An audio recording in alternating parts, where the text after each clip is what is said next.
Saya kira itu ya. Terima kasih, sukses untuk semuanya. Saya akhiri, alhamdulillah. Assalamualaikum warahmatullahi wabarakatuh. Waalaikumsalam warahmatullahi wabarakatuh. Terima kasih Bapak Suhendro Winarso, Bapak kita bersama hari ini. Dan tadi sudah disampaikan, saya sedikit mengutip apa pernyataan beliau bahwa di sini bisa jadi spirit kita itu adalah yang disampaikan beliau tadi, kita harus berani tampil beda dan kita harus berani mencoba peluang-peluang yang ada seperti itu. Dan salah satunya adalah ikhtiar kami hari ini mengadakan pelatihan ini yang nantinya outputnya adalah teman-teman bisa mengikuti lomba yang akan dilaksanakan oleh Dinas Pariwisata Kabupaten Blitar mulai tanggal 27 sampai dengan 5 Desember terkait dengan jurnalis dalam konteks pariwisata seperti itu. Nah, sebelum ke Mbak Dita menyampaikan materi, saya sedikit memberikan gambaran bahwa memang tantangan kita ini luar biasa sekali teman-teman. Tantangan kita dalam hal untuk berjuang ya, mengembalikan jurnalis sebagai salah satu minat masyarakat untuk peduli terhadap ini memang tantangannya luar biasa sekali.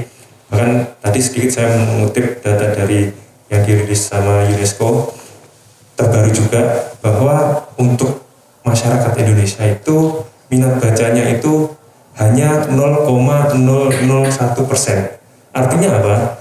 Setiap 1000 orang hanya 1 orang yang kemudian mereka mau minat membaca. Dan ini tentu menjadi tantangan kita. Bagaimana kalau jurnalis kan tidak lepas dari ketika kita menulis itu harus dibaca orang. Nah, bagaimana kemudian nanti kita bisa belajar dari Mbak Dita bahwa gimana sih cara menulis untuk menarik orang supaya membaca sampai selesai. Kadang-kadang kan kita nulis paragraf pertamanya aja, kalau memang nggak menarik udah langsung di swipe dan sebagainya. Nah, itu tantangan kita. Yuk mari sama-sama kita belajar dari Mbak Dita. Untuk itu saya persilahkan Mbak Dita sebagai pemateri hari ini yang nanti Mbak Dita bisa memperkenalkan dirinya selain dari reporter atau jurnalis yang berpengalaman di TV, nanti lebih banyak Mbak Dita bisa menyampaikan. Monggo dipersilakan Mbak Dita. Terima kasih. Oke, baik, terima kasih Bapak. Oke. Monggo. Ya. Terima kasih. Halo, selamat pagi menuju siang. Pagi lah siang, coba lihat jamnya dulu. Iya. Udah mau jumper. Oke. Assalamualaikum warahmatullahi wabarakatuh. Sudah makan? Nah, itu kotak-kotaknya boleh dimakan. Jadi sambil lihat saya, sambil lihat presentasi saya, boleh sambil makan, boleh minum. Jadi jangan tegang. Karena di sini itu santai, serius santai. Karena segala sesuatu itu dibawa santai, tapi hasilnya harus maksimal. Nah, izinkan saya Dita Faisal di sini akan ngasih sedikit ilmu ya tentang bagaimana caranya menulis. Jadi sebenarnya kalau menulis artikel itu adalah satu dari 5 bagian yang saya terapkan ketika kita mau jadi content creator. Sekarang kan banyak yang ditanya pengen jadi apa? YouTuber. Pengen jadi apa? Itu deh, pengen jadi influencer. Pengen jadi apa? Pokoknya pengen saya posting bisa jadi endorsement apa gitu. Kan pengen kayak gitu kan. Followersnya masih kecil, ya udah beli followers deh gitu. Kayaknya melakukan sesuatu yang sebenarnya karyanya instan gitu. Tapi gimana caranya postingan kita keren, orang kalau ngelihat kita tuh keren banget gitu. Kita bisa bantu promo. 1 dapat pahala, 2 dapat kebaikan, yang ketiga dapat teman baru ataupun dapat positive vibes atau positif kesan positif di halaman Instagram ataupun di platform digital yang kita gunain. Bisa masukin materi saya nggak? Masnya ada kan materinya? Nah itu dia PDF. Bisa kecilin nggak tuh? Gak usah 100% tapi 70% mungkin, jadi dia nggak gede banget. Ya. Oke. Nah nggak apa-apa, segini juga nggak masalah. Oke teman-teman, izinkan saya untuk mengenalkan diri saya. Jadi nama saya Dita Faisal. Bahkan kata Pak Hendro itu kenapa namanya kok ke barat-baratan atau ke asing-asingan itu sering dipakai gitu ya di zaman sekarang. Apakah kita bagian dari penjajahan? Mungkin bisa jadi kalau kata Pak Hendro. Nah nama saya kalau panjangnya itu bukan ke bule-bulean tapi ke Arab-Araban. Laila Hajarul Aswadita. Arab banget ya. Nanti bisa jadi terbukti gitu apa yang katakan Pak Hendro gitu. Terus namanya Dita Faisal, karena saking panjangnya Faisal nama almarhum bapak saya ya. Jadi saya pakai nama layar saya Dita Faisal. Di sini saya praktisi media TV karena saya juga sebagai dosen. Beberapa tahun terakhir saya mengajar di beberapa kampus di Jakarta karena saya 17 tahun di Balikpapan, terus 17 tahunnya di Jakarta. Saya dapat kesempatan untuk sekolah sampai master, dapat kesempatan juga untuk studi banding sampai ke Jepang karena dapat fellowship MRT Jakarta waktu ke Jepang.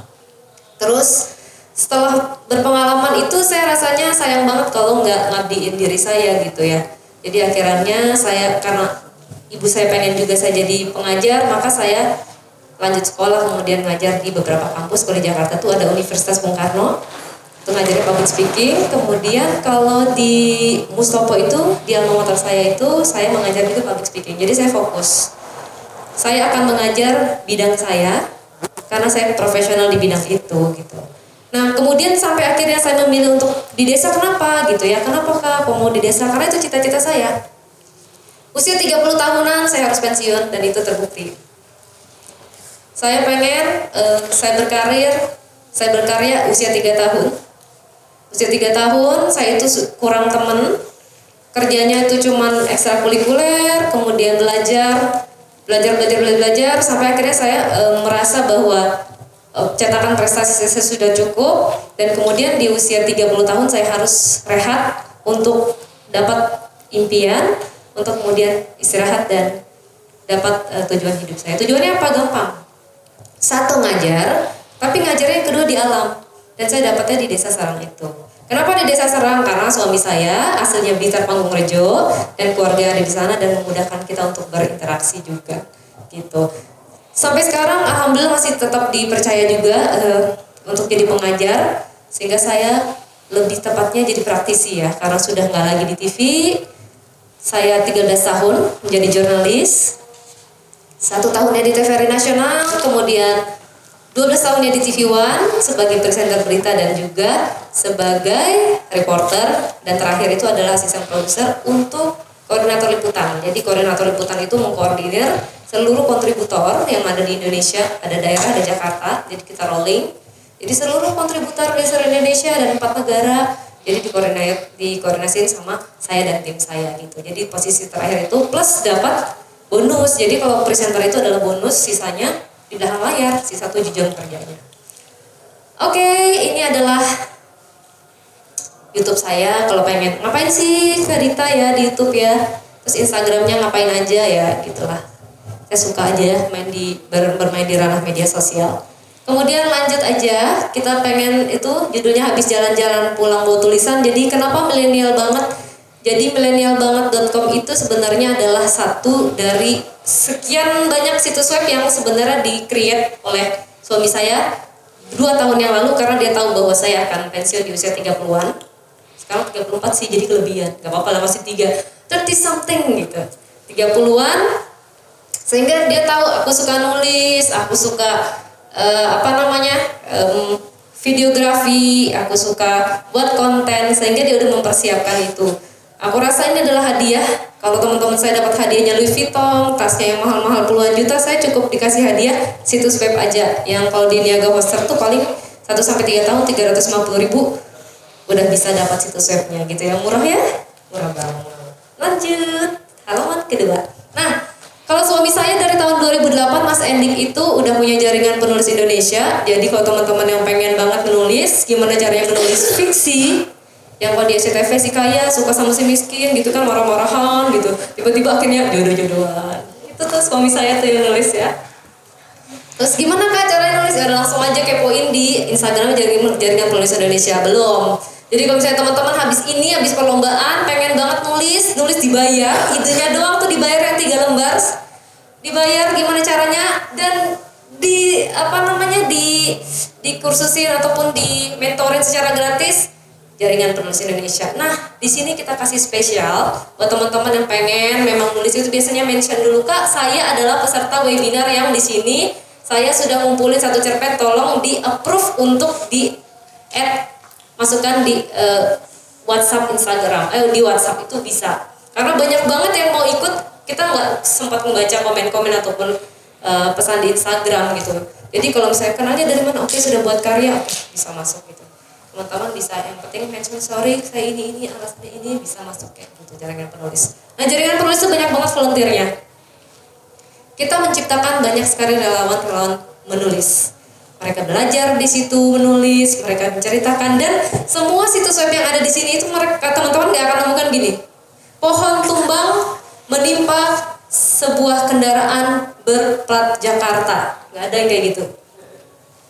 Atau gemuruh membuat banjir setinggi 1 meter, warga pun lari mengungsi. Nggak ada yang kayak gitu. Yang ada di sini adalah bagaimana seseorang yang putus sekolah tapi dia bisa menghasilkan uang dolar. Bagaimana seseorang yang putus sekolah tapi dia mampu menulis sekian banyak tulisan. Bagaimana seorang misalnya seorang penyandang disabilitas tapi dia mampu membuat karya dan menjadi penerbit kelas nasional. Itu ada di sini. Sehingga positif. Kalian kalau ngeklik pun bacanya senang, happy gitu kan. Aduh capek banget bacanya, lelah bacanya, komentarnya juga jadi akhirnya jempolnya pengen rasain lu, emang enak, makanya. Tapi kalau kita membaca hal-hal yang positif, rasanya pengen positif terus. Millennialbanget.com. Jadi itu cerita-ceritanya adalah tulisan-tulisan artikel yang tentang anak-anak milenial yang senang dibaca oleh anak milenial, yang segmentasinya pun milenial. Kalau jaringan penulis itu lebih kepada fiksi, cerpen di situ ada. Kemudian bagaimana tips menulis, menjadi penulis skenario dan lain-lain sebagainya itu ada di situ. Mantul news, apa yang mantul? Jadi yang mantul apa sih itu? Gak kebaca. Kekinian news juga ada, kemudian ada kabar tokoh, ini khusus tokoh-tokoh gitu. Kabar kamu itu khusus ngulas tentang perempuan. Kalau jaringan berita itu ya yang berat-berat, tapi seputar tentang yang hard news, kabar dan berita juga hard news. Jadi ini kalau misalnya dibelah jadi segmentasi ya teman-teman ya. Kenapa sih kita punya banyak? Ya biar tersegmen aja gitu. Kalau jaringan penulis khusus artikel-artikel yang senang sekali menulis cerpen, karya-karya fiksi. Kalau sisanya adalah yang non fiksi ya, yang serius tapi lebih ke feature. Feature itu soft newsnya nanti kita bicara. Yang misalnya teman-teman pengen bicara tentang masak dan lain-lain, adanya di kabar kamu. Jadi lebih segmentasi gitu. Nah ini berbasis blog, sehingga biasanya kalau kadang-kadang kan yang menjadi menjadi kesal kalau misalnya pas lagi habis waktunya ataupun masa kadaluarsa untuk .com-nya itu kita masih aman karena berbasis pada blog. Jadi misalnya teman-teman setelah ikut lomba gitu kan pengen, Kak ajarin dong nulis. Intinya kan di sini nulis. Gimana ya kayak aku caption aku ya nggak cuma di Instagram tapi ada di situs web. Ketika di search Google ada tulisan aku. Gimana ya Kak ya kira-kira seorang penulis di jaringan penulis Indonesia itu selalu ada nama profilnya. Jadi serunya gini. Misalnya contoh, nama kamu siapa? Hah? Abiu? Bukan I love you. Abiu. Jadi Abiu misalnya, Kak, Abiu Kak, aku udah jalan-jalan tadi ke Candi Penataran, terus ada seminar. Jadi workshop atau pelatihan menulis artikel jurnalistik wisata. Terus aku pengen Kak ngasih tulisan aku gitu tentang bagaimana perjalanan aku dari rumah sampai akhirnya ikut kegiatan ini gitu, sampai akhirnya jadi pemenang juara 1 misalnya gitu kan. Dibuatlah profilnya. Gimana ya caranya? Dia buat cerpen, kemudian ketika masuk jaringan penulis Indonesia syaratnya adalah dia ditulis oleh temannya sebelumnya. Kemudian ketika ada yang baru masuk, kamu akan menulis teman kamu profil, sehingga ketika di google.com siapa Abiu, dia akan tertulis namanya gitu. Jadi kalau buat kita, kalau nama kamu belum ada di Google, berarti belum keren. Jadi kalau mau tahu saya, gimana sih perjalanan karir Mbak Dita? Cari Dita Faisal, ada di Wikipedia, ada di Google, ada di mana-mana. dan itu histori bagaimana perjalanan saya sampai sekarang sudah bisa Anda googling. Next. Oke, kita masuk ke hard news dan juga soft news. Tepuk tangan dulu dong, nggak ada yang ngomong. Oke, nih. Jadi kalau berita itu teman-teman ada yang hard news, ada yang soft news. Saya dulu itu 3 bulan masuk dalam Kampus One, yaitu program Journalist Development Program atau programnya pengen jadi jurnalis, itu masuk dulu 6 bulan. Udah sarjana, disuruh masuk kelas lagi, disuruh masuk kelas stres banget. Rasanya 3 bulan tuh pengen berhenti. Ih ya, ngurusin kayak gini politik, hukum, kriminal, nggak banget, nggak gue banget. Pengennya tuh yang soft news tadi, jalan-jalan, ngayal-ngayal kan, kerja di TV pengen jalan-jalan, tapi kok dapetnya politik gitu. Masa iya 3 bulan mundur? Wah, sejarah gue kelam banget nih kayaknya nih. 3 bulan di Tafaisal, 3 bulan nyerah gue di... Enggak deh, oke deh, gak apa-apa deh. Udah 3 bulan nyerah harus bayar penalti lagi, sedih banget kan. Alhasil udah saya jalanin aja. Emang udah takdir yang di atas ya kan, harus ngejalanin apa yang di depan mata, dan ternyata alhamdulillah kelanjutan sampai akhirnya 13 tahun berkarya jadi jurnalis karena keenakan.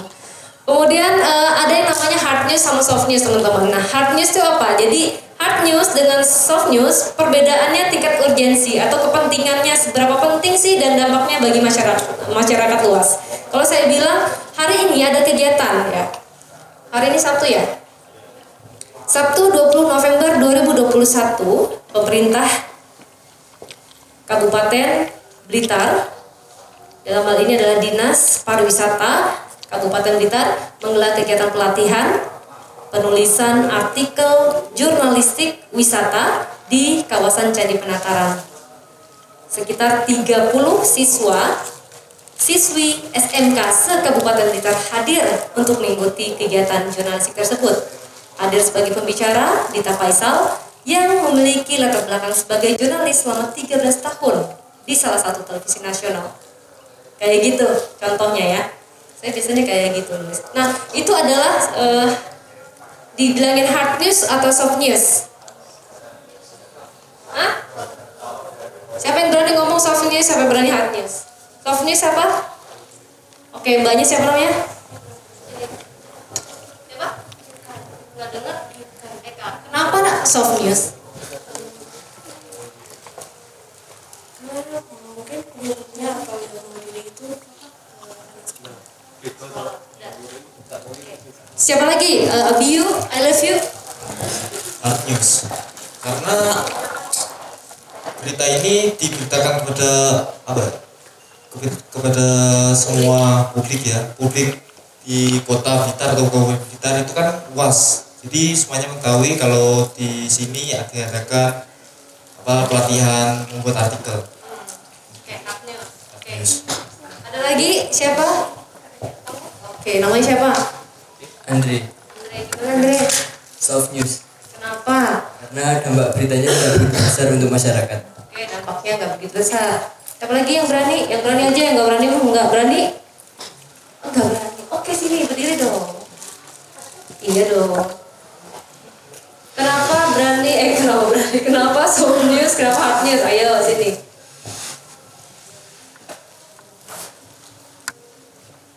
Namanya siapa Mbak?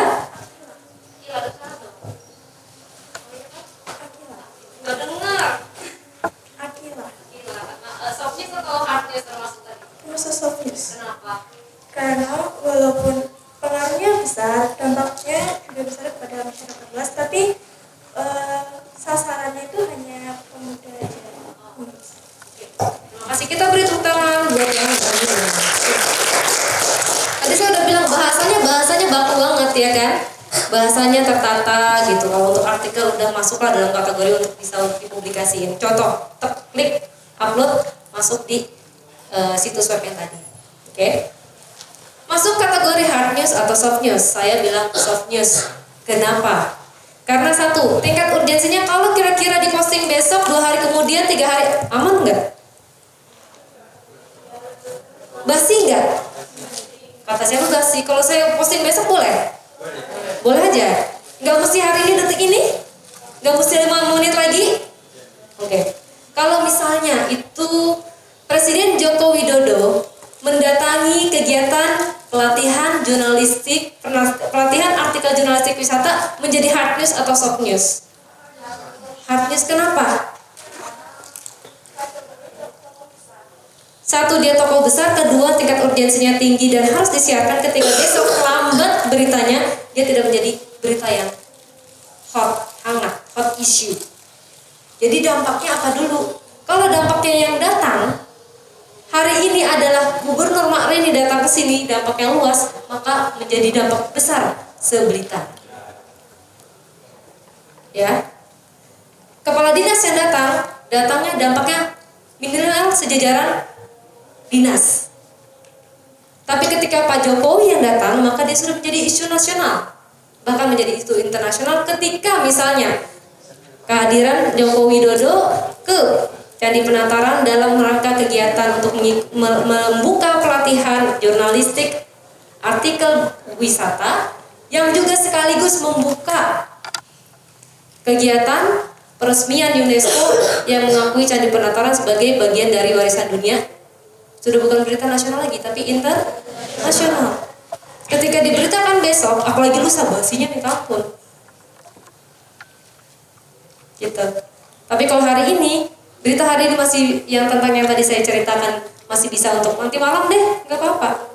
Besok pun masih aman. Jadi intinya adalah yang namanya soft news itu tingkat keterbasiannya itu nggak basi gitu loh. Paham ya? Itu soft news. Contoh, Candi Penataran adalah candi terbesar se-Jawa Timur.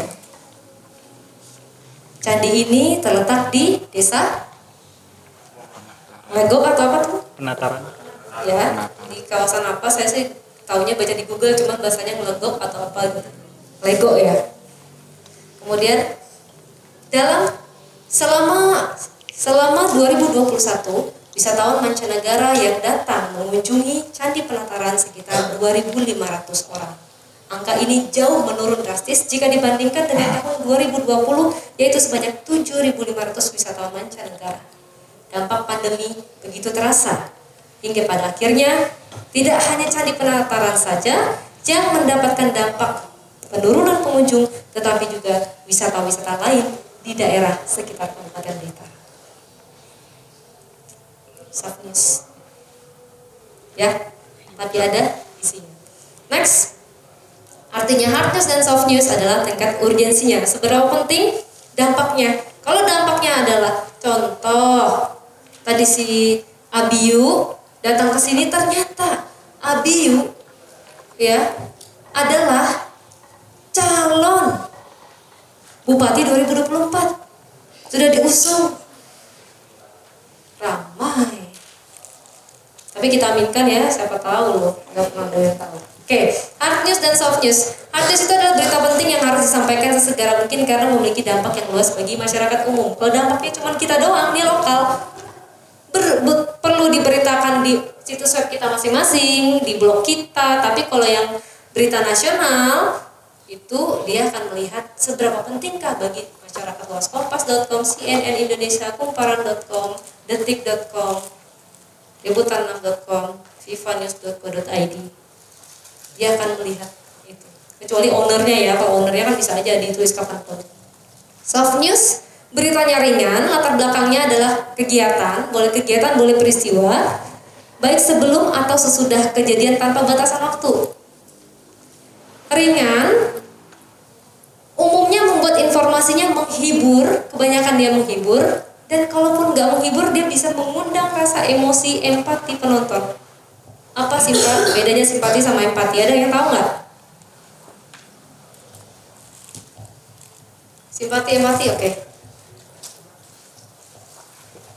Kalau menurut saya simpati itu lebih ke rasa, sedangkan empati itu lebih ke perbuatan. Saya jawab ya, dua-duanya sama-sama rasa. Bedanya kalau simpati itu langsung kan rasa kita untuk saya turut bersimpati boleh, tapi empati itu lebih kepada ini emosional kita. Saya memposisikan diri saya seperti orang lain. Contoh, ada tukang beca, mengayuh becanya cukup jauh. Ini cerita fakta aja deh. Jadi beberapa minggu yang lalu saya pernah kedatangan wisatawan yang pengen cari homestay di Desa Serang. Karena nomornya Mas Endik itu ada di Google, nomor untuk yang khusus untuk wisata. Datanglah orang, bertanyalah orang untuk cari homestay. Halo Pak, iya halo, boleh nggak Pak tanya homestay? Boleh. Homestaynya ada berapa banyak? Oh di sini ada homestay kelas 300-an, ada yang 150 ada. Ada nggak homestay yang dekat pinggir pantai Pak? Ada. Oh iya, berapa Pak? 150.000. Jadi tinggal buka, langsung lihat bibir pantai. Oke, saya sama 4 orang anak saya dan 1 istri saya dan sama saya ya Pak. Oke, pikirannya apa yang ada di kepala dia, naik apa? Berarti 4 anaknya, istrinya sama suaminya. Berarti 6 ya, naik apa? Helm, mobil, motor mungkin nggak? Berenam, nggak mungkin. Terus mobil, oke. Mobil apa? Ayo dong. Hah? Serius loh ini loh. Pajero, wes. Apa kira-kira? Pajero apa? Ayo dong. Hah? Datsun. Datsun berarti mobil kecil kan yang empat-empatan. Apa? Innova. Xenia, oke ya. Oke. Kalian tahu nggak? Mereka datang dong jam 7 malam. Kita kan lagi asik ngobrol gitu sama teman-teman gitu kan. Datanglah dia dengan menggunakan dan menumpangi bajai. Pernah nggak kalian? Mas Endi tuh udah berpikir wah orangnya wong sugih, ya kan? Udah ini, udah oke. Dan Mas Endi tuh biasanya ramah banget gitu kan, langsung kan orang Jawa ya, aku kan gak ngerti bahasa Jawa juga. Dia katanya dia dari Blitar, gitu. Istrinya itu cuti, sama-sama kerja dari Sidoarjo.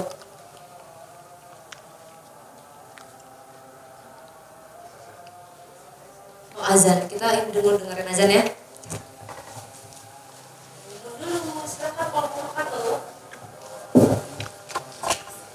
Nah, cerita tentang tadi bapak-bapak bajai, sebenarnya itu bisa nggak jadi berita? Pernah nggak ke desa Serang, ke pantai Serang teman-teman? Pernah? Yang belum nanti mampir ke kedai saya, ada namanya dikasih kopi. Boleh juga follow Instagramnya, karena Instagramnya masih sedikit. Follow ya. Oke. Kalau misalnya kebayang itu treknya dari Blitar ke desa Serang gitu ya, yang udah ke sana naik bajai, apa yang ada di benak teman-teman? Hah? Udah pernah nggak Mbak? Off-road. Ke pantai Serang udah pernah? Gimana perasaan Mbak? Jalannya agak susah naik turun. Kira-kira kalau abangnya naik bajai itu kebayang di kepala gimana? Udah semua. Pegel semua. Karena dorong naiknya. Shaky. Dorong kira-kira? Ya kira-kira dorong. Betul, saya juga mikir, apakah si bapak ini sama supir bajainya 7 loh berarti. Itu benar bukan dia yang nyetir. Kebayang ya 7 gara-gara pengen liburan. Saya tuh kok mikirin itu udah langsung lemes duluan loh. Naik ke atas aja naik mobil ya harus ngegasnya. Terus kebayang naik motor pun ngegas aja. Gigi 1 pun, kalau gigi 2 tuh kadang-kadang gak naik, nanjak gitu ke mobil. Ya 7. Artinya bisa jadi itu bajai didorong pas lagi naikkan kaki ke atas, pas turun ke bawahnya nggak tahu apa langsung los atau kayak gimana gitu. Sampai Mas Endi, nah terus yang dipikirin teman-teman gini, Mas Endi kami ngomong kenapa sih Pak Bapak itu nggak ngomong ya, kalau nggak kan kita jemput ya minimal tahu kayak gitu lah gitu. Oh iya.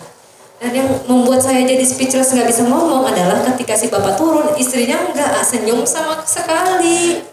Mungkin bisa jadi istrinya ngambek. Kalau kita udah gini, kan aku juga belajar dong kan nyambut wisatawan. Ayo cepet kita sambut gitu. Karena yang punya homestay teman aku, tetangga sebelah. Ayo, selamat malam Bapak, selamat malam Ibu. Ibunya nggak mau senyum dong. Ya di situ ada homestaynya, bapaknya ramah sekali. Iya Mbak, ya Mbak. Boleh kalau mau diturunkan barang-barangnya nanti dibantu. Oh, enggak Mbak. Anaknya kecil-kecil dari segini ya, sesaya ini bawah ini sampai ke segini ada. Dan alhamdulillahnya anaknya nggak rewel. Jadi derita 1 udah hilang gitu kan. Akhirnya oke Mbak, langsung diantarlah si ibu-ibu ini kan datang ke ini. Nanti saya kesini lagi ya Mbak. Datang si suami bawain botol botol susu anaknya tanpa istrinya, berarti istrinya ngambek dong. Ya kan? Terus iya pak, mbak boleh minta air panas? Boleh. Anak-anaknya mau apa? Ada yang minta es teh, inti ini udah ya dibuatin ya gitu. Duduk, anaknya pinter banget. Sama saya minta mbak ya untuk dibawa ke kamar. Tehnya ya silakan pak, ada tempatnya. Kalau aku kan pakai gelas ya, jadi boleh bawa. Habis dari situ terus ternyata kita dapat sebuah informasi. Ternyata si bapak itu awalnya dari perusahaannya diperbolehkan bawa mobil. Ternyata ada keputusan dari perusahaannya nggak boleh bawa mobil. Sementara bapaknya sudah cuti, istrinya pun yang kerja di Sidoarjo sudah cuti. Jadilah mereka tetap memanfaatkan waktu cutinya, karena juga bisa jadi sudah jadi sama anaknya dengan naik bajai punya temannya. Dan kalian tahu, sampai besok pagi kita ngomong gini, namanya David, yang punya om saya David, coba lihat, kata Mas Andi, kalau enggak nanti kita anterin gitu. Enggak mas, katanya dia mau pulang sama temennya yang mana, yang tukang bajai. Di mana tukang bajai itu? Dia nginep di musola depan. Tepuk tangan dong untuk cerita.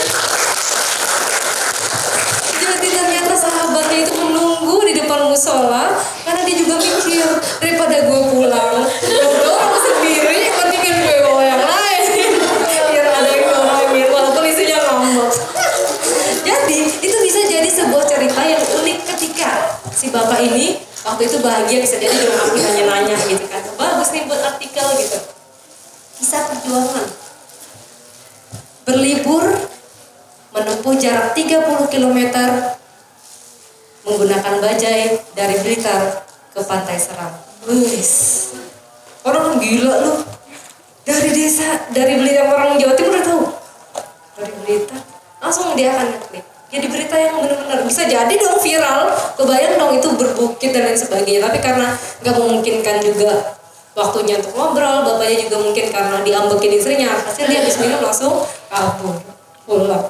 Itulah cerita hasil sebenarnya bagaimana kita melihat sebuah angle menarik atau enggaknya tergantung dari kita. Karena nggak pernah ada yang tahu loh bahwa ternyata berita viral itu dari yang receh-receh tadi, ya kan? Kok receh, kok bisa? Kalau bisa ya viralnya bagus-bagus lah, itu kan kita jadi wah, kita harus bersyukur dong.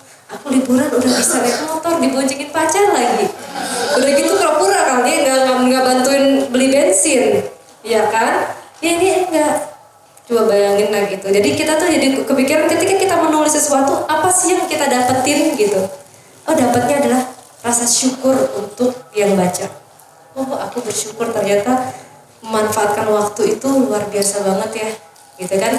Ketika kita nulis kira-kira berdampak sama orang nggak? Kalau nggak berdampak nggak usah ditulis, karena kita nggak pernah tahu rekam jejak digital itu pasti akan ada. Kalian hapus, ada yang screenshot, ya kan?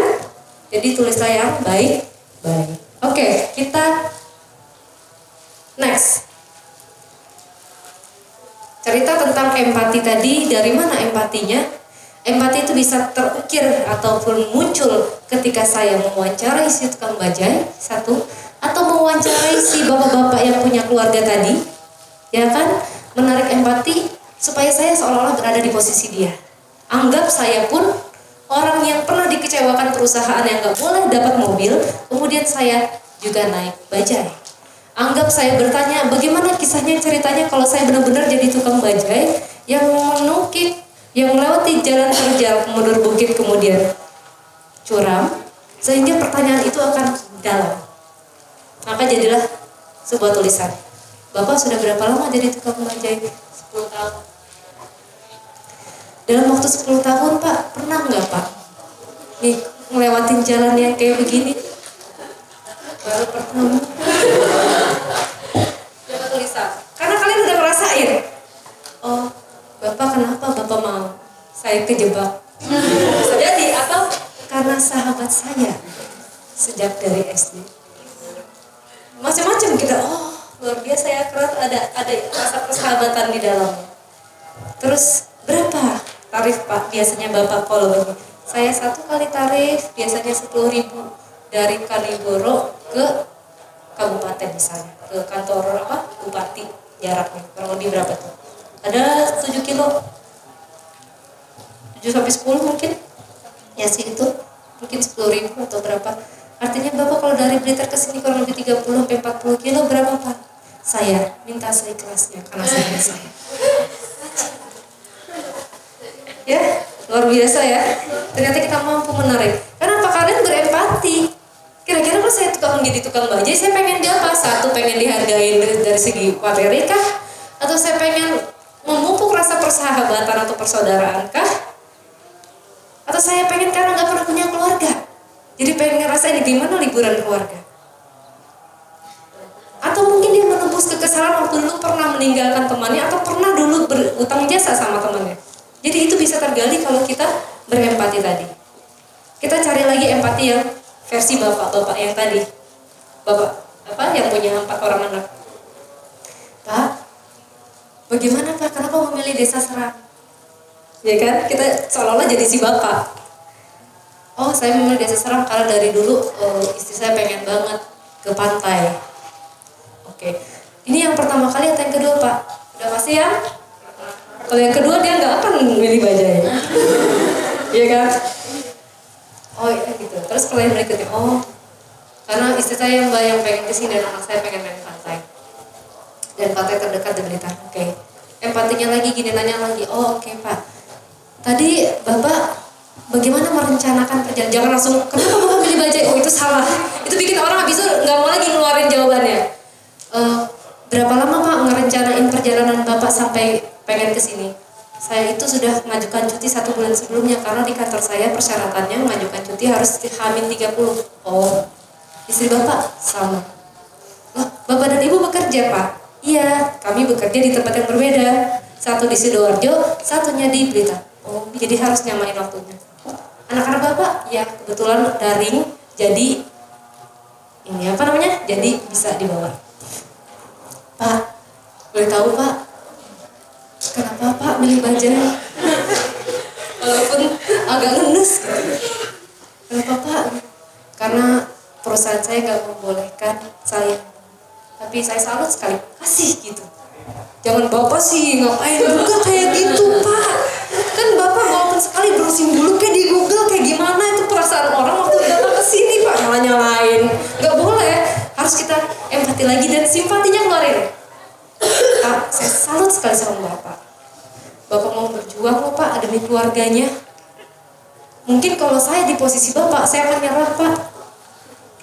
Nggak dikasih pemobil sama perusahaan, ya udah nanti aja tunggu ganti bos lagi, siapa tahu dapat bos baik, gitu kan? Jadi dapatlah sebuah tulisan, kalian bisa berhayal. Jadi ternyata manusia itu seni, kenapa? Karena kalian memasukkan rasa, intuisi, perasaan ke dalam tulisan kalian sehingga punya ruh ataupun jiwa. Oke, kita lihat ya, hard news, soft news. Hard news, mau dibacain ala presenter berita atau enggak nih? Oke, saya harap sini aja deh. Candi Penataran merupakan candi terluas se-Jawa Timur. Uniknya, Candi Penataran memiliki relief yang sangat langka, yaitu Krisnayana. Relief Krisnayana menceritakan perjuangan kisah cinta antara Prabu Krishna dan Dewi Rukmini. Salah lagi, soft news. Kisah cinta berlatar kepemimpinan dan kecerdasan terukir di Candi Penataran Blitar, Jawa Timur. Perjuangan cinta antara Prabu Krishna dan Dewi Rukmini terukir jelas di relief Candi Penataran yang menjadi simbol cinta sejati yang harus diperjuangkan. Bagaimanakah perjuangan Prabu Krishna mendapatkan cinta sejatinya? Saksikan Sendra Tari Krishna mencari cinta pada Sabtu malam di Candi Penataran malam ini. Tangan dong. Jadi yang kasih hard news sama soft newsnya itu sebenarnya ada sedikit berbeda. Kalau soft news itu kita akan kasih ice breaking, namanya itu pemanasan menuju ke soft news. Kita kalau hard newsnya langsung kalau bisa semakin to the point semakin bagus.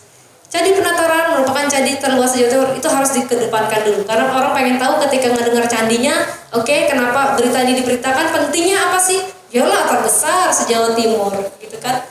Terus diberitain kenapa? Karena ada yang unik. Uniknya apa dong? Ada reliefnya Krisnayana. Kenapa Krisnayana? Ternyata dia menceritakan kisah cinta Prabu Krishna dan Dewi Rukmini. Selesai dapat. Ya, kita ke soft news. Nanti ya teman-teman lebih ke soft news nih. Kalau caption sekarang tuh lebih ke soft news. Kita lebih ke kisah cintanya, bukan sejarahnya.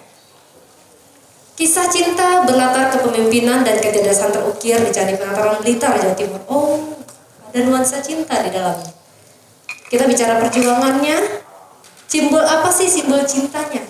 Terus kita ajak penonton untuk menonton Kresna Sandratarinya pada Sabtu malam di Candi Penataran. Sama-sama kan intinya, cuma dia satu kebetulan dia mau promo, dia promoin di dalam sebuah naskah berita. Next dulu, Mas. Berikutnya. Oke, kalau yang tadi itu kan bahasa TV ya. Naik ke atas dulu. Nah, stop TV newscript. Jadi kalau misalnya tulisan artikel berita TV, itu udah pasti kayak begitu tuh teman-teman. Dianya itu tulisannya gede-gede. Pakai tanda koma itu slashnya 1. Kalau yang 2 itu berarti titik, kalau 3 itu M. Ini kan panjangnya cuma lead-nya doang. Jadi ada yang namanya artikel berita TV itu di atasnya tuh lead, body, N, semua sama, itu pakem, piramida terbalik. Nanti kita baca di bawah ya. Kalian menulis apa aja tuh namanya ada formatnya, ada rumusnya, gitu.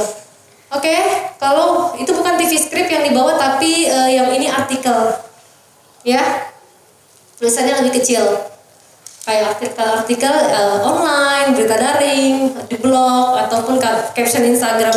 Coba caption Instagram teman-teman ditulis gede-gede semua. Saya itu pernah kayak gitu.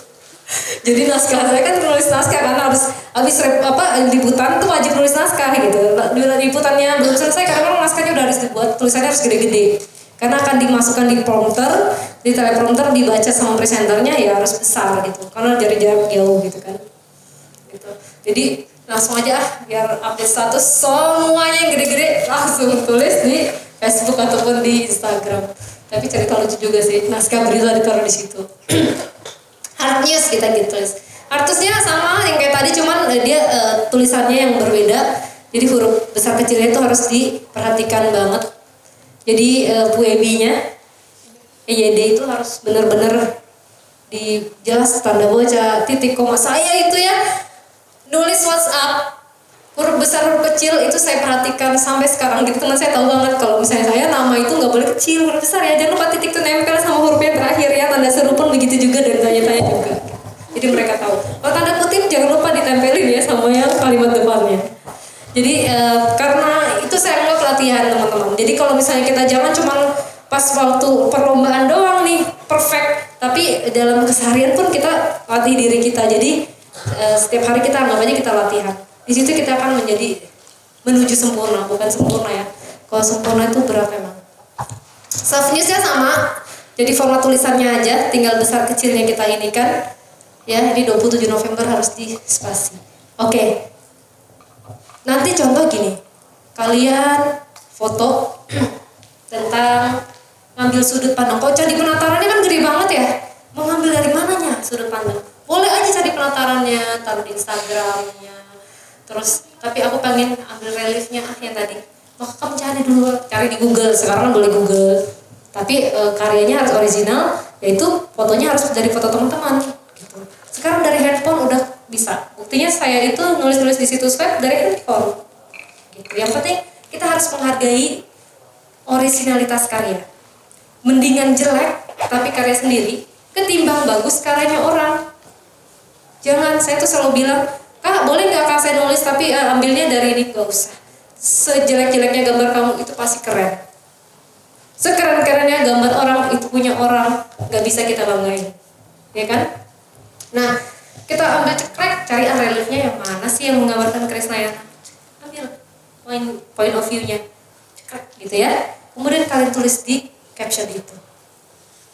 Kisah cinta berlatar kepemimpinan, sehingga ketika orang nonton, dia tahu. Baca captionnya tahu. Paham ya? Oke, next. Udah mulai bosan apa belum? Belum. Next. Yang mau minum boleh silakan ya. Oke. Sudut pandang. Jadi ternyata teman-teman, satu cerita tentang Candi Penataran kita bisa belah dan bedah jadi banyak. Kalau hard news tadi yang pertama, contoh ya, ini lagi contoh. Penataran merupakan candi terluas di Jawa Timur, ngeberitain jadi satu angle berita.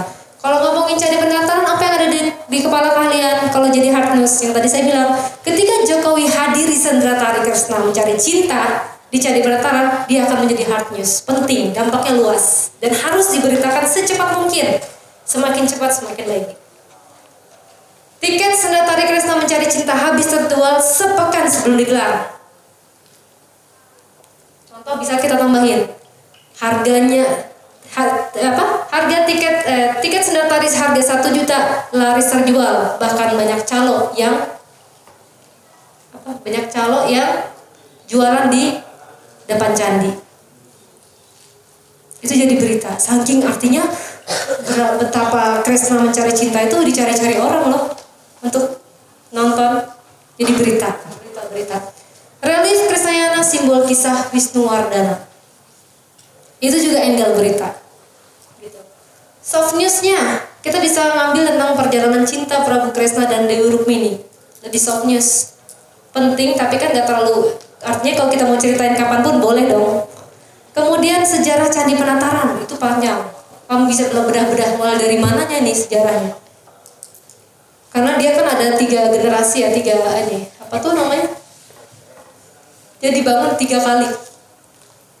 Kemudian deretan relief unik di Candi Penataran.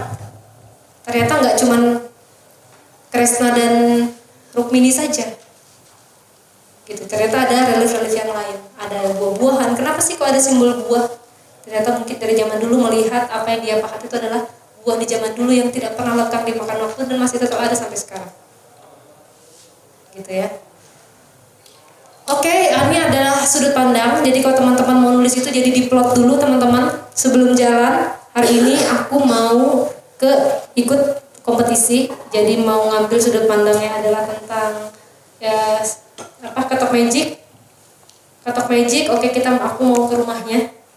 Misalnya dia sudah masih ada tulisannya, paling enggak kalau misalnya dia nggak ada lagi di situ gambar tulisan ketok magic Blitar dimanapun yang ada di Blitar, walaupun nggak ada di situ. Nanti kita bisa perkuat dari narasinya bahwa betul memang foto yang kalian dapat atau ambil ada foto terkini, cuman beritanya adalah memperkuat bahwa betul kenapa sejarah ketok magic Blitar itu adalah penemunya di Blitar.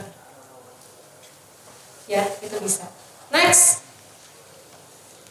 hard news, soft news, sifatnya terbaru, dia akurat, mendesak, berdampak luas. Kenapa namanya Wali Putar 6, aktual, tajam, terpercaya. Semua pengen yang teraktual, semua pengen yang paling pertama. Breaking news juga begitu, paling pertama, paling senang, gitu.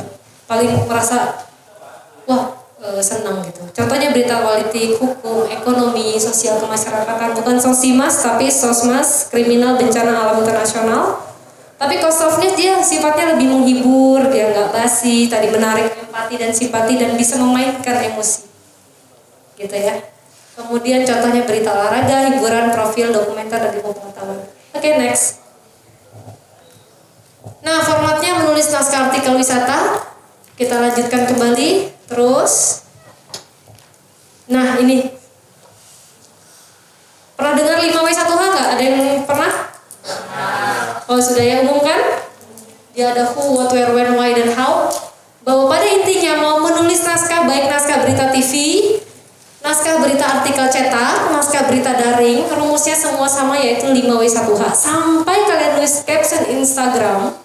Caption di Instagram itu pun kalau memang mau memasukkan, memuat informasi ada 5W1H-nya, itu udah informatif. Kuncinya 5W1 harus panjang, Mbak. Panjangnya di mana? Yang saya merahin. Ada why, ada how. Contoh. Dita Faisal, seorang jurnalis yang pernah 13 tahun berkarya di dunia jurnalistik, menjadi pemateri pada pelatihan penulisan artikel jurnalistik wisata di kawasan Candi Penataran, Blitar, Jawa Timur. Who-nya siapa? Dita Faisal. What-nya apa? Pelatihan. Pelatihannya apa? Pelatihan Jurnalistik. menulis artikel jurnalistik berita. Di where-nya di apa? Bioskop. Kawasan Candi Penataran. di Kabupaten Blitar. Oke, good. When-nya ada disebut? Saya tambahin.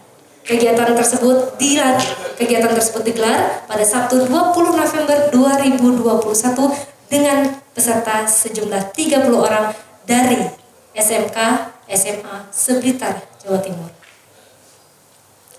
Ada when-nya? Good. Why dan how-nya ada? Saya tambahin jadi paragraf 3. Why dan how.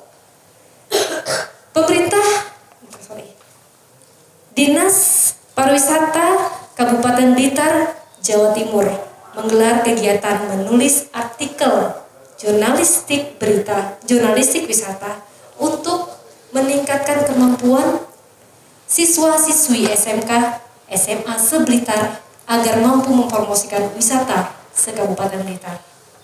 Why? Ada? How? Ada. How-nya ada? Saya tambahin jadi berapa paragraf? 4. Kita dalamin. How-nya tentang bagaimana kegiatan menulis artikel jurnalistik wisata digelar dengan cara tatap muka di teater di kawasan Candi Penataran. Kegiatan tersebut dilaksanakan kurang lebih selama 2 jam dan kemudian dilanjutkan dengan diskusi. How? Dita Faisal menyampaikan materi melalui presentasi yang dia siapkan selama kurang lebih 2 jam sebelumnya. Bagaimana? Dalam pemaparan tersebut, Dita Faisal memberikan kesempatan setiap peserta untuk melakukan tanya jawab kurang lebih 1,5 jam. How? Kali lagi how-nya. Kita ambil lagi how-nya ya. How-nya adalah setelah pelatihan, pemateri langsung memberikan kesempatan para peserta untuk melanjutkan komunikasi dan diskusi dengan memasukkan anggotanya melalui WhatsApp group. How? Sebagai pemateri, Dita Faisal pun menjadi juri yang akan membina selama kurang lebih 1 minggu agar hasil tulisan yang diikuti oleh peserta bisa dan layak dimuat di situs web Dinas Pariwisata Kabupaten Blitar. How? Berapa paragraf? Artinya, why dan how betul bisa melakukan penulisan secara in-depth dan mendalam. Ya. Terus Kak, kalau misalnya caption itu nggak mau panjang-panjang, gunakan 3. Cukup ada who, siapanya, what-nya apa, where boleh, atau who, what, when boleh. Itu informatif. Itu biasa digunakan di lead. Oke, Mas, next. Ini piramida berita yang saya bilang teman-teman mau nulis caption Instagram, mau nulis di artikel berita daring online. Ini materinya, teman-teman nanti boleh di panitia share. Saya sangat senang boleh dipakai ya. Nah, news structure atau struktur berita, mau berita online, cetak daring, ada kepala, body, end. Ada lead sama kayak kita, cuman ini bentuknya segitiga terbalik, piramida terbalik. Lead itu berisi yang tadi saya ngomong. Dita Faisal menjadi pemateri pada kegiatan pelatihan penulisan artikel jurnalistik wisata di kawasan Candi Penataran Blitar, Jawa Timur. Sudah cukup kepala. Kegiatan tersebut dilakukan secara tatap muka selama kurang lebih 2 jam dari pukul 9.30 sampai dengan 11.30 waktu Indonesia Barat. Dita Faisal menyampaikan materinya melalui pemaparan yang dia siapkan selama kurang lebih 2 jam. Badan N. Kegiatan pelatihan dilakukan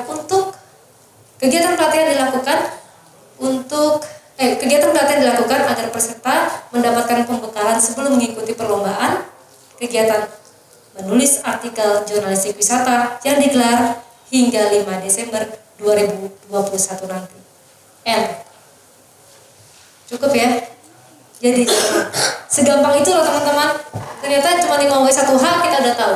Artinya mulailah informasi dari bagian yang terpenting. Kalau orang baca di atas itu minimal dia udah tahu informasi. Oh, ada pelatihan. Paling bawah N-nya. Yang paling bukan berarti nggak penting tapi kurang kurang penting. Oke, next lagi Mas. Nih, lebih detail lagi teman-teman. Jadi 5W1H itu maksimal 20 kata. Jadi orang tuh kalau ngebaca itu ingat di kepalanya nyantol. Jangan terlalu banyak anak kalimat. Anak kalimat itu misalnya Dita Faisal yang dulunya merupakan presenter berita yang dulunya anak kalimatnya banyak banget. Nanti aja di paragraf kedua. Dita Faisal yang pernah 13 tahun menjadi jurnalis berita. Oke. Dita Faisal penikmat jus jambu ini. Makanya pada saat wawancara dia suka apa, hobinya apa, terus sekolahnya di mana itu penting. Karena apa? Kadang-kadang menulis artikel yang panjang nggak cuma Dita Faisal doang. Ya. Jadi penyuka traveling atau segala macam itu bisa kayak gitu. Jadi ada pengganti nama supaya orang nggak bosan gitu. Istri dari penulis skenario terkenal Andy Kuswoyo ini tambahan informasi buat si pembaca.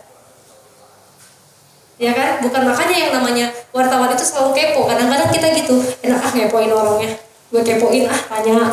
Oh gitu Mas, tanya. Oh dapat gue informasinya. Kita ngepoin orang.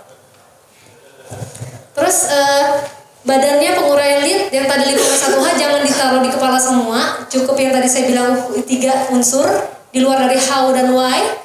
Yang boleh who, what, when atau who, what, where. Kemudian kita masuk ke badan atau body, baru kita uraikan. Who-nya Dita Faisal yang tadi siapa? Jurnalis berita televisi nasional yang sudah 13 tahun berkarya di dunia jurnalis. Oke, masukkan di badan. Maka dia menurunkan ataupun mendetailkan who yang tadi di atas Dita Faisal itu, gitu kan? Orang pengen tahu siapa sih, gitu. Kemudian kita menekankan badan why dan how-nya. Contoh yang tadi pariwisata, contoh di Pantai Serang Blitar deh, ya saya buat lagi. Apa ya kira-kira? Oke. Berburu sunset ataupun matahari tenggelam adalah impian banyak orang. Tak hanya fotografer, milenial yang sekarang hobinya jalan-jalan pun tak mau ketinggalan berburu matahari ini.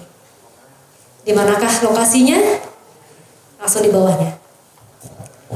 Pantai Serang Blitar berlokasi di Desa Wisata Serang Blitar, Jawa Timur. Jarak dari Blitar ke Pantai Serang adalah kurang lebih 30 km. Jika Anda wisatawan ingin ke Pantai Serang Blitar menikmati indahnya matahari tenggelam, maka datanglah dengan menggunakan kendaraan pribadi.